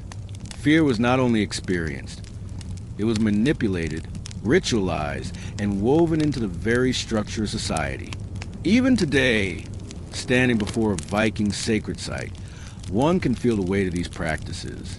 The wind seems heavier, carrying whispers of chants and prayers, echoes of screams and invocations that time has not fully silenced. The stones, the earth, the mounds themselves speak of a people who lived in constant negotiation with forces beyond understanding, blending devotion, terror, and calculation into a coherent, terrifying culture. And in the silence that follows, one realizes that the Vikings' mastery of the mystical was not limited to superstition or war. It permeated every corner of existence, turning fear into protection, taboo into power, and ritual into survival. Every action, whether public or hidden, ordinary or grotesque, was part of a vast, interconnected system in which life, death, and the supernatural were inseparably entwined. As the mist lifted slightly over the cliffs, revealing the frozen fjord below, one could almost hear the echoes of ritual chants, the whispers of curses, and the silent presence of the dead. The Vikings were not merely raiders or warriors. They were architects of terror, believers in the unseen, and masters of taboos that ensure both survival and dominance. Some secrets remain lost to time, but the ones we can glimpse are enough to shock, mesmerize, and haunt the imagination. The Vikings' world was a place where the line between life and death, sacred and forbidden, fear and power, was never clearly drawn. A world as beautiful as it was horrifying, as ordered as it was chaotic. And somewhere hidden in the forests or mounds, another ritual was unfolding, another secret being enacted, a reminder that the terrifying, shocking, and mystical world of the Vikings was far from fully revealed. The fjord's waters shimmered with the cold light of dawn, but the quiet was only an illusion. Far from the sleeping villages, the forests and cliffs echoed with a different rhythm. The beat of drums, the chant of warriors, the growl of beasts and men, alike preparing for something that defied ordinary understanding. To outsiders, the Vikings were soldiers. To themselves, they were instruments of a terrifying, ritualized war where every movement, every cry. Every strike was both physical and mystical, a blend of power, fear, and cosmic negotiation. Central to this horror was the berserker trance, a state both revered and feared even among the Vikings themselves. Warriors would enter battle with eyes wide and wild, muscles taut, veins swollen with a surge of adrenaline and hallucinogenic herbs. Their senses sharpened, their pain dulled, their humanity suspended. Some sagas describe these men as impervious to steel, immune to fear, and unstoppable in their fury. Others whisper that they were possessed by animal spirits, wolves, bears, or even the gods themselves. The battlefield became their sacred stage, a place where mortality bent to ritual, belief, and sheer force of will. The transformation into a berserker was never casual. It required ritual, preparation, and a deep connection to the mystical. Warriors drank bitter potions, inhaled sacred smoke, and recited invocations while carving runes into their skin or weapons. Blood mixed with resin and herbs smeared across shields, faces, and chests served as both protection and a warning to the enemy. Those who entered this state were both revered and feared, understood as living avatars of chaos and divine wrath. To face them was to confront not just a man, but a force that existed between worlds. Even ordinary warriors participated in symbolic acts to inspire fear and project supernatural power. Shields were painted with grotesque faces, axes engraved with runes of doom. Some warriors tied bones or charms to their armor, believed to summon spirits to aid them in combat. Chants and cries were repeated in precise rhythms, creating a psychological cadence that unsettled enemies and reinforced cohesion among allies. The battlefield was as much a theater of terror as it was a place of death, a meticulously orchestrated performance of power, mythology, and fear. Vikings were also masters of symbolic sacrifice within battle. Captured enemies, animals, or even representations carved into or were displayed, mutilated, or ritually struck before combat, as though the act itself could preordain victory. This was not mindless cruelty. It was deliberate psychological warfare, leveraging the unseen as much as steel, a methodical projection of dominance designed to fracture courage before swords were drawn. Villages, armies, and even other clans learned quickly that to face a Viking raid was to confront forces beyond comprehension, a mixture of the living, the dead, and the mystical. Ritualized movement on the battlefield enhanced this terror. Warriors would circle, stamp, and chant in ways that modern observers might call choreography. But for the Vikings, it was war magic. Every stomp, every swing, every shout served to manipulate both morale and perceived reality. Opponents saw not men, but storms of living fury, forces that seemed to transcend normal human limits. The physical clash was intertwined with psychological and mystical power, creating an environment where fear itself became a weapon. Even the use of weapons was embedded in ritual. Axes, swords, and spears were never simple tools. They were extensions of the warrior, carriers of divine favor, and instruments of terror. Blades might be engraved with runes meant to curse enemies, axes smeared with symbolic blood to ensure ferocity, and spears thrown with invocations to Odin or Tyr. The weapon became a channel for unseen power, and victory depended as much on ritual, belief, and psychological dominance as on physical skill. Some of the most shocking tactics involved pre-battle omens and curses. Ravens circling above a village, the sudden scream of an animal, or an unusual pattern in clouds could dictate which flank to attack, or even whether to postpone a raid. The Vikings did not gamble with fate. They consulted it, interpreted signs, and manipulated the environment as if the world itself were part of their strategy. Superstition, psychology, and strategy were inseparable, creating an almost supernatural precision in their violence. Even the aftermath of battle was ritualized and symbolic. Warriors would perform acts to honor gods, mark victories, and intimidate enemies. Skulls, bones, and weapons might be displayed, mangled bodies left in grotesque arrangements, and chants repeated to bind spirits, claim power, or curse survivors. To outsiders, These acts were horrifying and barbaric. To the Vikings, they were essential, sacred, and practical, a continuation of the battle beyond the immediate conflict, a performance of dominance in both the physical and spiritual realms. The cumulative effect of these practices was staggering. Opponents faced not only men with axes, they faced fear itself, a living, breathing, ritualized force. The line between reality and myth blurred. The roar of berserkers, the screams of the conquered, the thunder of axes and shields, all fused into a single overwhelming narrative of domination. Survival depended on understanding the invisible forces, anticipating omens, and negotiating both mortal and mystical dangers. Archaeology confirms this terrifying reality. Excavations of battlefields reveal not only weapons and armor, but also ritual artifacts, bones, runes, and remnants of ceremonial practices embedded within the site.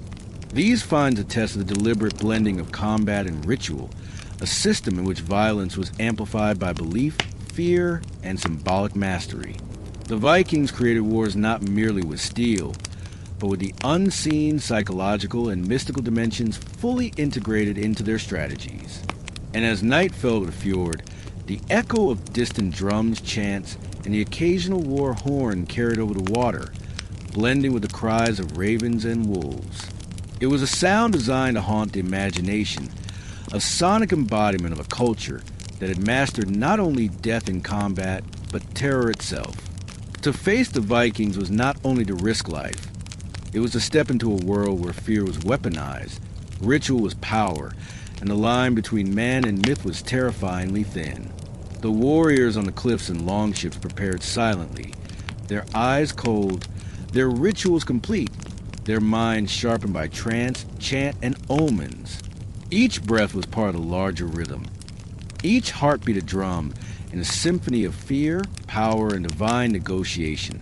And somewhere deep in the fjord, a single horn sounded, a call to war, a signal to the unseen, a reminder that in the world of the Vikings, no battle was ever merely physical, and no victory ever purely mortal. In that moment, the fjord seemed to hold its breath, and the world itself felt the tension of a civilization that had mastered the art of terror. These were warriors who understood that the truest power lay not in killing alone, but in shaping minds, spirits, and fate. And in that terrifying mastery, they left a legacy that still echoes across centuries, haunting historians, archaeologists, and anyone who dares to imagine the raw, ritualized intensity of Viking combat. The sea stretched endlessly, a silver-gray expanse that swallowed the horizon, with waves clawing at the hulls of the longships as though trying to drag the Vikings into its depths. To an outsider, the ocean was a vast, indifferent void. To the Vikings, it was alive, sacred, and terrifying, a domain ruled by gods, spirits, and omens that could be as deadly as any enemy army. Every voyage was a ritual, every crossing a negotiation with forces invisible, unpredictable, and unforgiving. Before setting sail, the Vikings performed ceremonies to honor the gods of the sea. Spears carved idols, and runes were placed on the prow, and offerings of animals or mead were thrown into the waves to appease deities like Njord and Aegir. These rituals were not mere superstition. They were strategic. A god's favor could mean calm waters, a favorable wind, or safe passage. Neglect or disrespect could summon storms, shipwrecks, or drowning. The ocean itself became a battlefield where survival depended as much on ritual and belief as on skill and courage. Navigation, too, was steeped in mysticism. Vikings observed the sun, the stars, the flight of birds, and even the behavior of whales, all interpreted as signs from the divine. A shift in cloud patterns or a sudden silence among sea birds could dictate course, timing, and speed. Some used sunstones, crystals believed to reveal the sun's position even through heavy fog or clouds. Others relied on intuition, cultivated through generations of observation and ritual. The sea demanded respect, and the Vikings' mastery of both practical and mystical navigation allowed them to cross thousands of miles, reaching lands far beyond what contemporaries thought possible. Yet the sea was also a stage for terrifying psychological warfare. Approaching longships were often shrouded in fog or darkness, their carved dragon prows emerging like phantoms. Warriors would chant, beat drums, or shout war cries across the waves, designed to strike fear into the hearts of coastal villages long before the first axe was raised. The ocean amplified the effect. The wind carried the sound, the fog distorted it, and the distant enemy could interpret every signal as evidence of supernatural might. In this way, fear and ritual worked together, extending the Vikings' power across the waves without a single blow being struck. The most shocking maritime rituals involved preparation for battle at sea. Warriors would smear themselves with blood, carve runes into oars and hulls, and even consume hallucinogenic herbs to enter trance states that sharpen senses and dull pain.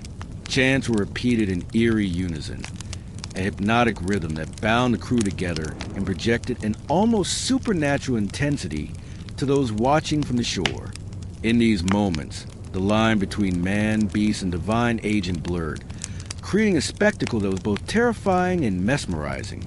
Storms, waves, and hidden rocks were interpreted not as natural obstacles, but as messages and tests. Ships might be turned back, slowed, or rerouted based on subtle omens, the direction of floating debris, the appearance of particular cloud formation, or the sudden behavior of fish. Ignoring these signs was considered foolish or reckless, and disaster often followed. In a world where life was precarious and death always close, the Vikings' ability to read the unseen forces of the sea was as critical as their skill with swords and axes. Even mundane tasks on board were ritualized. The oars were dipped in a precise rhythm. Sails were hoisted with invocations, and mealtimes were accompanied by blessings and protective chants. Food was never merely nourishment. It was part of a sacred contract with the elements, the gods, and the spirits that inhabited the waters. Drinking from a wrong source, breaking a pattern, or neglecting a ritual could invite misfortune. Life and survival depended on this delicate balance of discipline, skill, and spiritual awareness. Superstition extended to encounters with other ships and lands. The Vikings interpreted every distant sail, every unfamiliar shoreline, and every strange sound as a potential omen. Rituals were performed before disembarking. Offerings were made to protect against curses or hostile spirits, and strategies were often informed by both practical reconnaissance and mystical insight. Their ability to fuse fear, ritual, and navigation into a cohesive system of domination was unrivaled, allowing small crews to achieve what seemed impossible: intimidation, conquest, and survival against both nature and enemies. Even their longships themselves were instruments of magic and terror. Carved dragon heads on the prow were more than decoration. They were believed to ward off sea monsters and malevolent spirits. Shields along the sides bore runes for protection and victory. The rhythmic creak of timbers, the glint of sunlight on polished wood, and the roar of coordinated chants created an aura of supernatural power that made the Vikings appear unstoppable, almost otherworldly. Those who saw them approaching the shore could scarcely believe what they witnessed. Ships that seemed alive, carrying men who seemed possessed by spirits or gods themselves. But the ocean held its own dangers, indifferent and absolute. Ships were crushed against cliffs, swept into whirlpools, or swallowed by storms. Sailors drowned. Frozen waves claimed lives, and unseen currents destroyed even the most carefully prepared expedition. To survive, the Vikings relied not only on skill, but on ritualized respect for the forces around them. Every act, from carving a rune to offering meat endured, was a negotiation with a world where mortality was constant, and the unseen wielded power equal to steel. The combination of ritual, superstition, and strategic mastery gave the Vikings an almost supernatural reputation. To those on land or sea, they were not merely men. They were living conduits of fear, gods, and fate. Every raid, every voyage, every confrontation was infused with tension that was equal parts physical, mental, and mystical. The sea amplified the terror, turning even a distant horizon into a stage for awe, dread, and spectacle. As the long ships glided silently through the mist, the cries of ravens echoed across the fjords, and the wind carried a faint rhythm of chants and drums. The Vikings moved as one, a living embodiment of ritual, fear, and strategy, prepared to confront enemies and elements alike. And somewhere in the fog ahead lay unknown lands, unseen dangers, and challenges that would test the limits of their preparation, courage, and mastery of the mystical. The sea waited, patient and indifferent, as the Vikings pressed onward. But for those who understood the blend of fear, ritual, and strategy, it was more than water. It was a realm where power was measured not only in steel, but in the unseen forces that bound man, nature, and the divine. And in that moment, the world seemed to hold its breath, anticipating the next move of a civilization that had turned superstition, ritual, and fear into its deadliest weapons. The sun sank low over the jagged fjords, casting blood-red reflections across icy waters, while the longhouses and settlements began to prepare for the most sacred, most terrifying ritual of all, the passing of the dead. To the Vikings, death was neither an end nor a private matter. It was a spectacle, a negotiation with gods, ancestors, and unseen forces, and a final stage on which the living could assert both reverence and power. Every act in a Viking funeral, from preparation to burial to ceremonial display, was loaded with symbolism, ritual, and a shockingly meticulous attention to both fear and devotion. At the heart of these funerals were the ship burials, a practice so dramatic it blurred the line between life, death, and legend. The body of a chieftain, warrior, or respected figure would be placed in a finely crafted longship, surrounded by treasures, weapons, and personal belongings. Every object was chosen deliberately. Sword to carry the deceased into the afterlife, jewelry to symbolize status, and even animals or slaves in rare instances offered as companions for the journey beyond. Smoke from sacred fires would curl through the timbers, carrying prayers, invocations, and the pungent scent of burning herbs into the cold night air. The ritual was simultaneously awe-inspiring and horrifying, a display of devotion that demanded attention and fear. The dead were not passive in this process.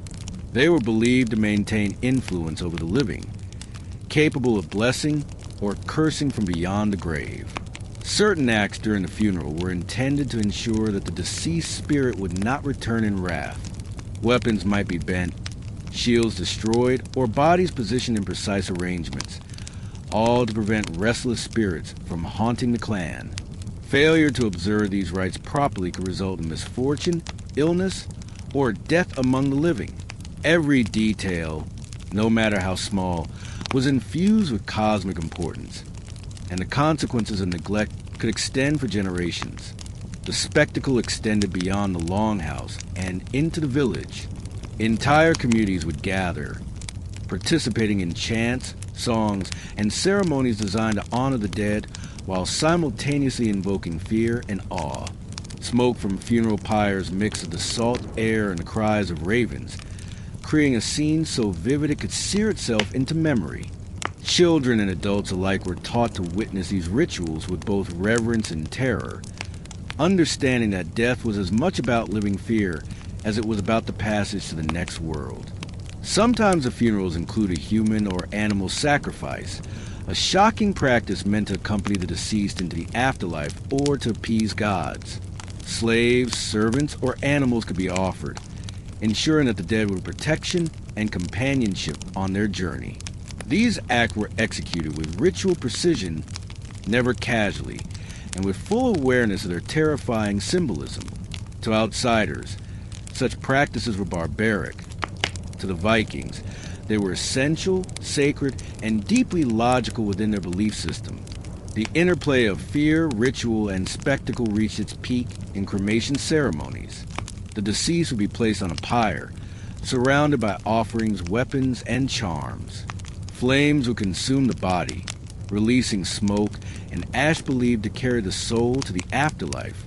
Warriors and family members would chant and perform synchronized gestures, creating a rhythm that merged grief, devotion, and terror into a single overwhelming experience.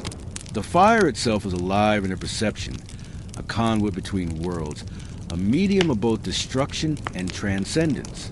Even the choice of burial site was steeped in mystical significance. Cliffs overlooking fjords, hidden groves, or sacred hills were selected for their proximity to spiritual forces. The location was believed to affect the deceased's journey and the protection of the living. Grave markers, runes, and ceremonial arrangements serve as both warnings and blessings, a visible reminder of the invisible forces that govern both life and death. Every burial was a negotiation with the cosmos, a dialogue conducted in smoke, blood, and symbolism. The rituals surrounding death also reinforced social hierarchy and fear. A chieftain's funeral could be a spectacle so grand that rival clans were left in awe or terror, reinforcing the family's power and the divine favor believed to accompany it. Lesser warriors or villagers, though honored, received smaller, more subdued rites, subtly teaching the living their place in the social and cosmic order. Even in death, the Vikings communicated power, fear, and devotion, blending spectacle with social control in a manner that was as effective as it was shocking. Archaeology offers haunting confirmation of these practices. Burial mounds, ship graves, and cremation sites reveal not only the remains of the dead, but also ritual artifacts. Weapons bent or broken deliberately, runes carved into stone, and traces of sacrifices. These discoveries illuminate a society in which death was dramatized, weaponized, and ritualized, a culture that transformed mortality into a theater of awe and terror, simultaneously honoring and frightening the living. The dead were believed to interact with the living long after burial. Ancestors were consulted for guidance, protection, or vengeance. Graves were maintained with offerings and prayers, and failing to honor them could invoke wrath. In this worldview, death was not a private matter. It was an ongoing negotiation with forces beyond comprehension. Funerals, pyres, and burials were extensions of life itself, powerful tools in society where fear, ritual, and survival were inseparable. Even the smallest gestures during these ceremonies carried immense weight.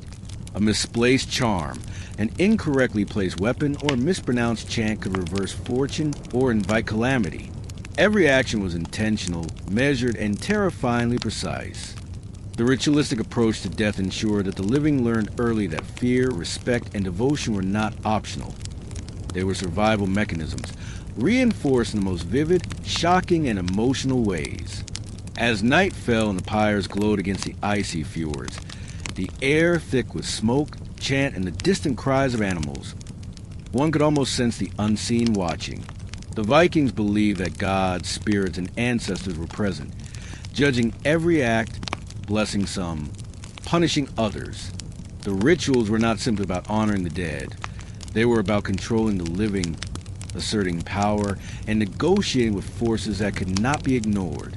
And as the flames consumed the body, releasing smoke into the darkening sky, it became clear that the Vikings' mastery of death was as much performance as it was devotion.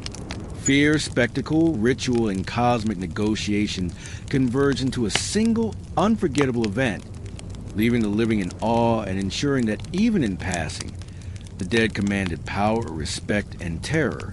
Somewhere, hidden beneath the frost and shadow, another funeral would soon begin, another ritual would be enacted, another life would be consumed by fire and symbolism. The cycle was endless, terrifying, and mesmerizing, a reminder that the Vikings' world was one in which life and death, fear and devotion, ritual and survival were never separate. And in that shadowed, flaming silence, the unspoken truth lingered. In a Viking society, death was never the end. It was the ultimate stage, and the dead were the most powerful actors of all. The longhouse was alive with firelight and shadow, a space that smelled of smoke, sweat, and the tang of preserved meat. To the casual observer, it might seem a place of warmth and family, but behind the sturdy timber walls, The Vikings' domestic life held secrets as dark and shocking as their battlefield rituals.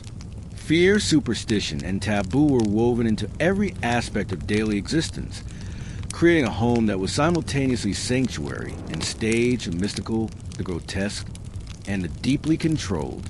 In every corner, objects held power. Shields hung along walls were not only for protection in battle. They carried runes meant to guard the household, repel evil spirits, and maintain cosmic balance.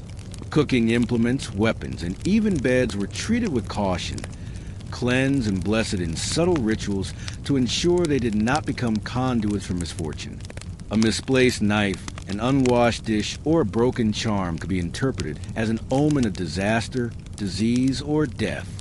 In this world, the mundane was never mundane. It was alive with unseen forces. Even family life was ritualized and fraught with tension. The social order inside the longhouse was absolute.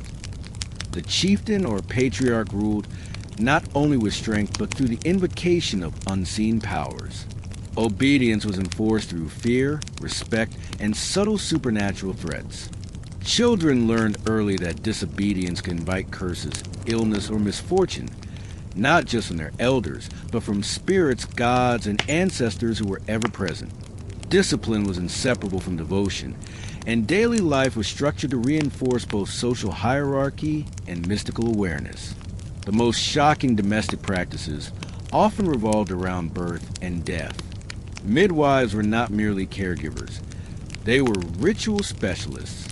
They invoked protective spells, chanted over newborns, and performed ceremonies designed to ensure the child's survival and spiritual safety. The failure of these rituals could be fatal, and superstition dictated nearly every choice. Even naming a child carried weight. Certain names were avoided for fear of attracting spirits, while others were chosen to confer strength, protection, or divine favor. Birth was not simply a biological event. It was a cosmic negotiation, fraught with terror and sacred responsibility. Illness and injury were treated with equal ritualistic intensity. Shamans or healers combined herbs, chants, and charms to protect the patient from malevolent forces believed to cause disease. Wounds were cleansed not only physically but spiritually, often with smoke, water, and sacred symbols. To ignore these practices was to risk not only the body but the soul, and those who survived without adherence to ritual were considered lucky, perhaps even divinely favored.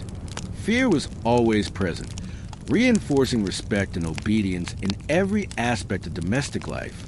Food and drink, too, carried mystical weight. Every meal was prepared with awareness of unseen forces. Salt, herbs, and even the arrangement of dishes could influence luck, health, or protection. Meals were sometimes accompanied by offerings to gods, spirits, or ancestors, ensuring that the household remained blessed. Refusal to participate, negligence in preparation, or disrespect could invite misfortune, creating a culture where even sustenance was interwoven with fear, ritual, and cosmic negotiation. Perhaps the most shocking domestic secret involved taboo and forbidden spaces within the longhouse. Certain areas, corners, or storage places were believed to harbor spirits or hidden dangers. Entering without proper ritual or permission could provoke illness, accidents, or spiritual attack. Household members observed strict rules about where to step, what to touch, and how to act, with every gesture potentially carrying profound consequences. The home was not merely a shelter.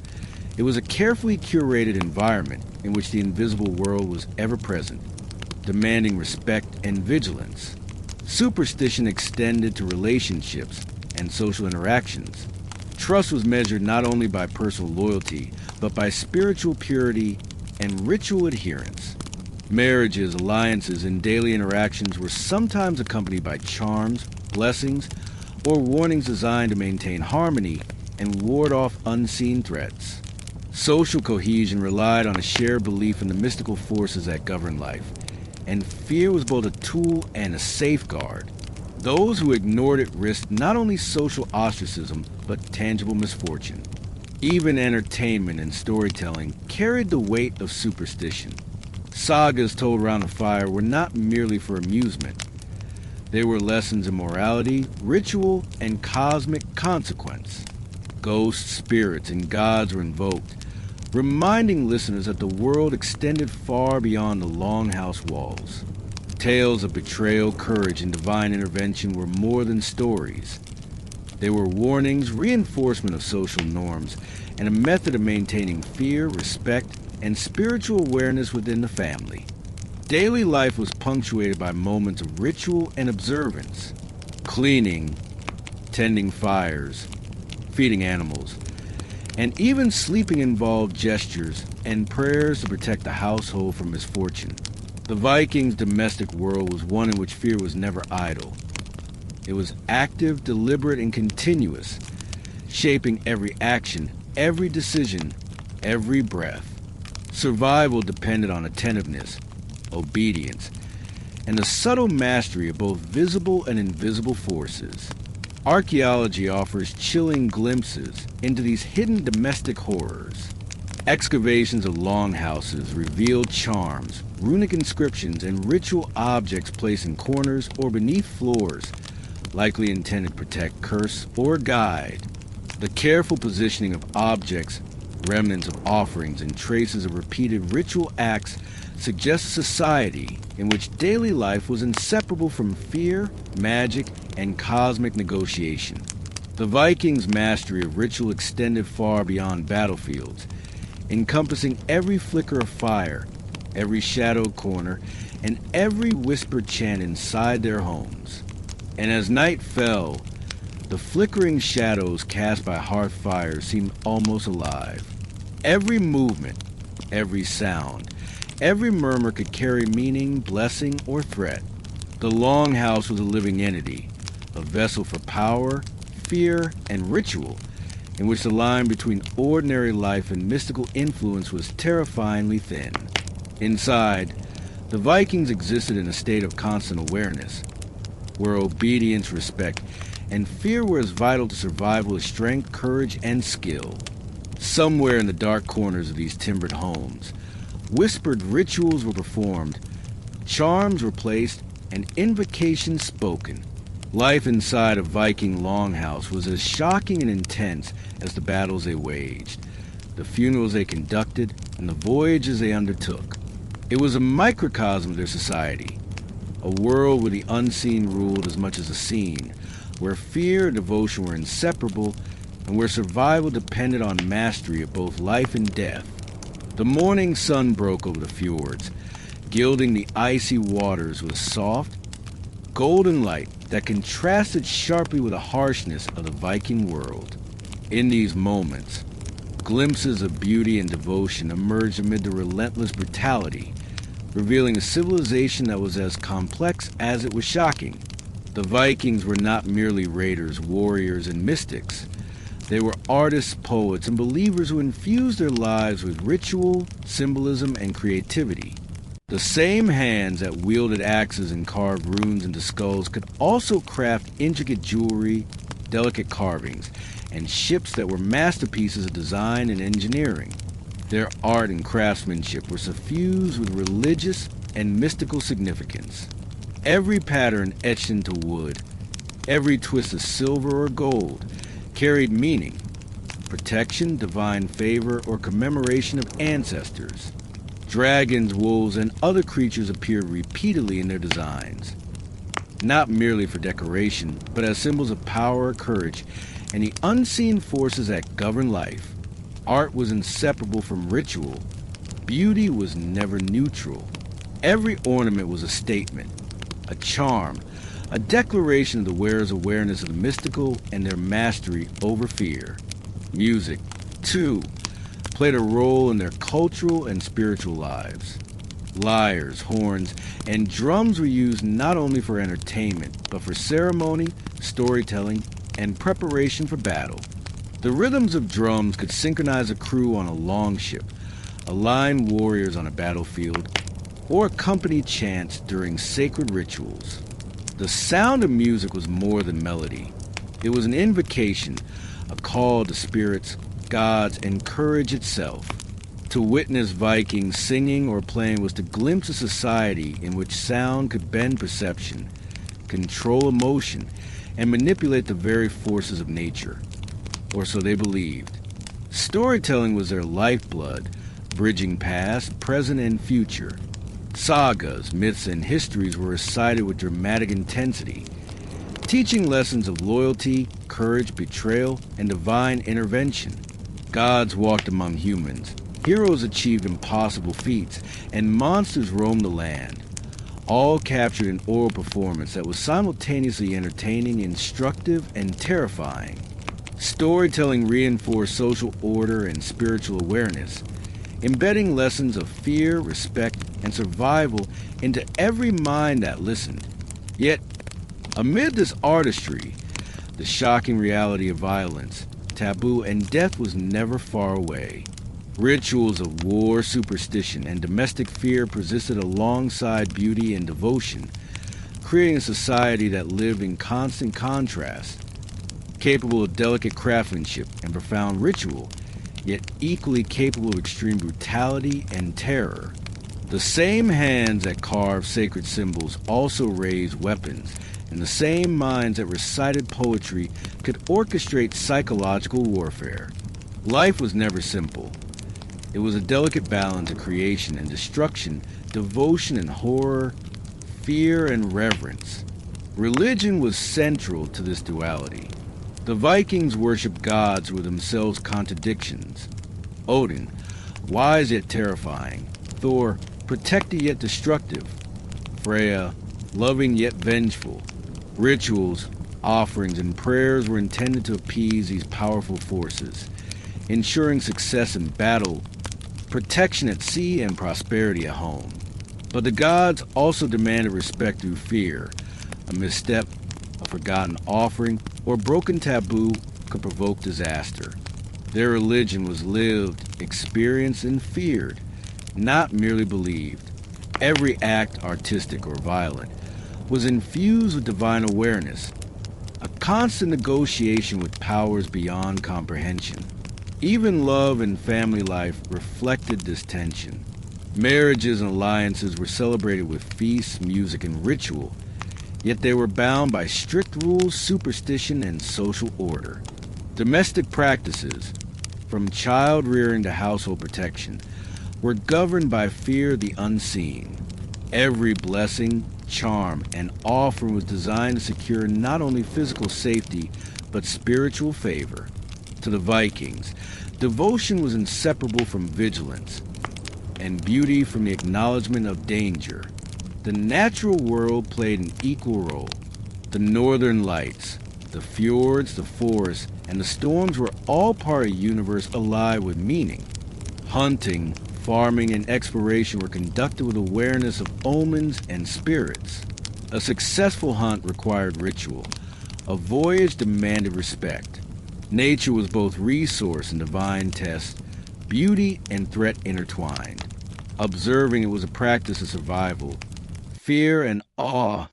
The Vikings moved through this world with knowledge, reverence, and calculated courage, their senses attuned to both visible and invisible forces. Even in celebration, the Vikings' rituals were shocking and deeply symbolic. Feasts were not mere indulgence.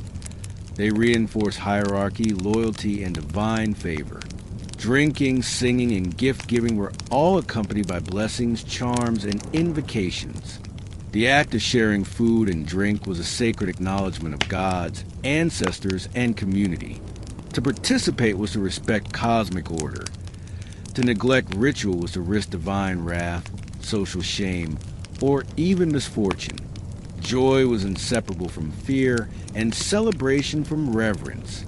Their ships, weapons, jewelry, and homes embodied this duality. Every carved prow, every twisted metal band, every shield painted with grotesque faces was simultaneously artistic, protective, and terrifying. Life was performance, devotion, and spectacle, and the line between beauty and horror was intentionally blurred. In this society, shock was not incidental. It was instructive, a reminder that survival demanded mastery, over both mortal and mystical realities. Even in death, this duality persisted. Burial rituals, pyres, and ship graves were moments of profound artistry and terrifying spectacle, combining fire, chant, and symbolism in ways that left both awe and horror in their wake.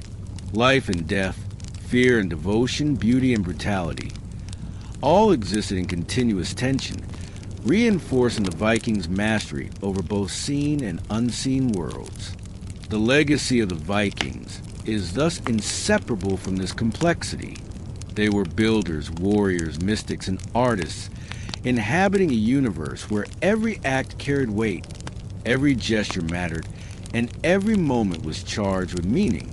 Their world was shocking, terrifying, and breathtakingly beautiful, an intricate dance of creation and destruction, devotion and fear, survival and spectacle.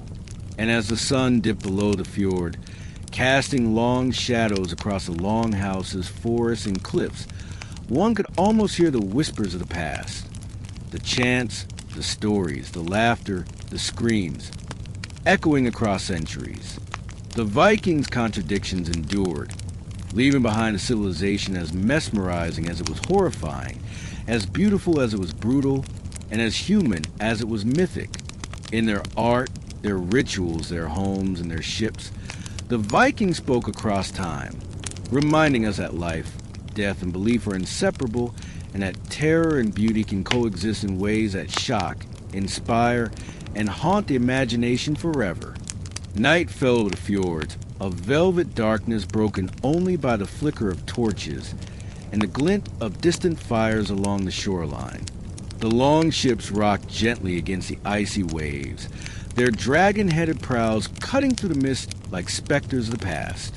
In this stillness, it was possible to imagine the Vikings as legends larger than life. But the truth was far more terrifying.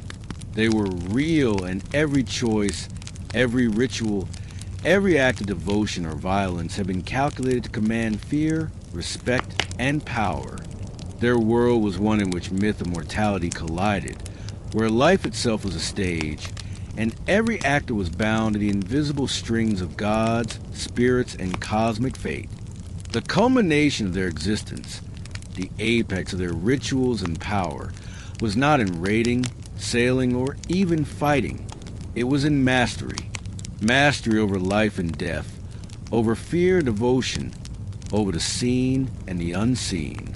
Each battle, each voyage, each funeral, and each domestic rite was a rehearsal, a step toward this ultimate command of reality itself.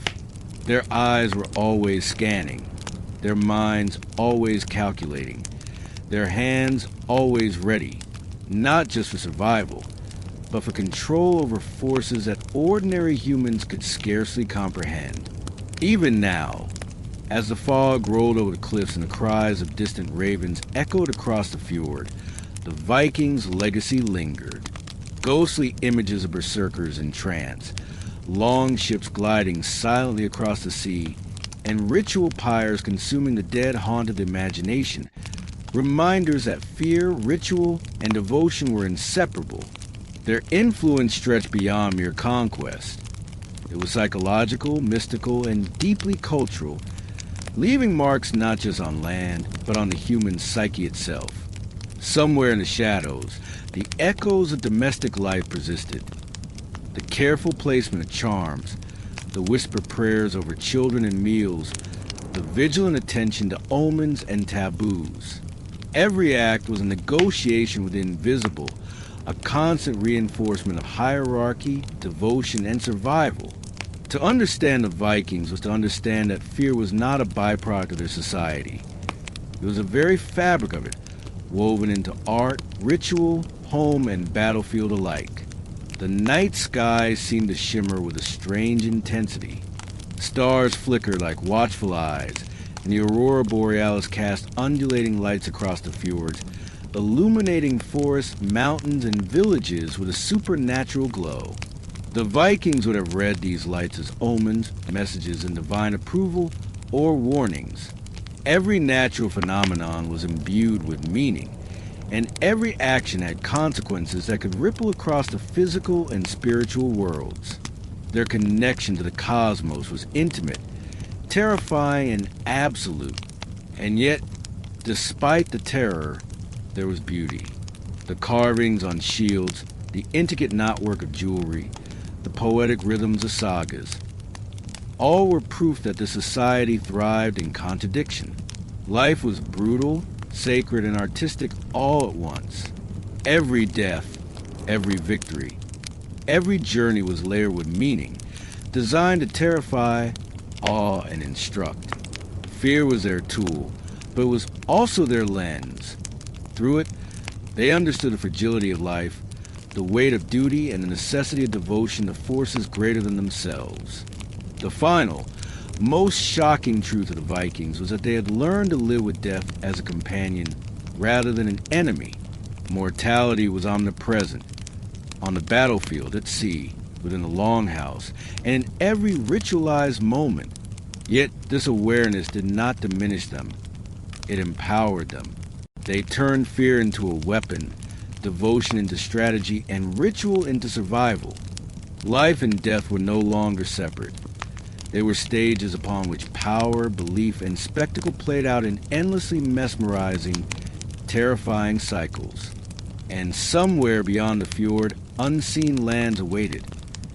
Lands they would reach through ritual, skill, and relentless courage. Unknown peoples, unknown dangers, and unknown opportunities were all part of the same cosmic drama. The Vikings, guided by omens, gods, and their own cunning, would shape these encounters as carefully as they shaped their weapons, ships, and rituals. Every step was deliberate, every action charged with meaning, and every success or failure read as both physical and mystical consequence. But in this mastery, there was an unsettling question that even the Vikings themselves could not answer. How far did their power extend, and how much was truly within their control? Their rituals, charms, and strategies created the illusion of omnipotence. Yet the forces they sought to command, the gods, the spirits, the elements, and fate itself, were untamable. Every triumph carried the shadow of disaster. Every act of devotion, a whisper of warning. Their world was a constant negotiation between mastery and humility, courage and fear, life and death. And so, as the longships disappeared into the mist, as pyres burned along distant shores, and as chants, cries, and drums echoed across the fjords, one truth became impossible to ignore. The Vikings were never fully conquerable. They could be feared, studied, even defeated in battle. But their essence, their mastery of ritual, fear, and the unseen, transcended time. It haunted forests, rivers, seas, and settlements long after the warriors themselves were gone. It lingered in art, story, and memory, a shadow that whispered of a civilization that had learned to dance with death itself. The fjord fell silent. The only sound was a lapping of waves against the prow of a single longship, carrying the ghost of civilization that had mastered terror, devotion, and life's ultimate stage. And in that silence, a thought lingered, chilling and inevitable. What other secrets, rituals, and powers remained hidden, waiting to be discovered or feared? The night sky held its breath. Somewhere in the darkness, something watched. The echoes of the Vikings' chants, drums, and prayers seemed to merge with the wind, carrying a final warning to anyone daring enough to remember them. Life, death, fear, and devotion are inseparable, and mastery of one demands respect for all. And then, from the mist, a lone horn sounded, a deep, resonant call that seemed to vibrate through the fjord, the forest, and the very soul of the world. A reminder that the Viking story was never finished, that the past is never truly gone, and that the line between myth, memory, and reality is far thinner than anyone could imagine. In that instant, the audience is left suspended between awe and horror, beauty and terror, knowing one immutable truth. The Vikings' shadow stretches across centuries. Their rituals echo in silence, and their mastery of fear, devotion, and the unseen remains as potent, as shocking, and as unforgettable as the day it first began.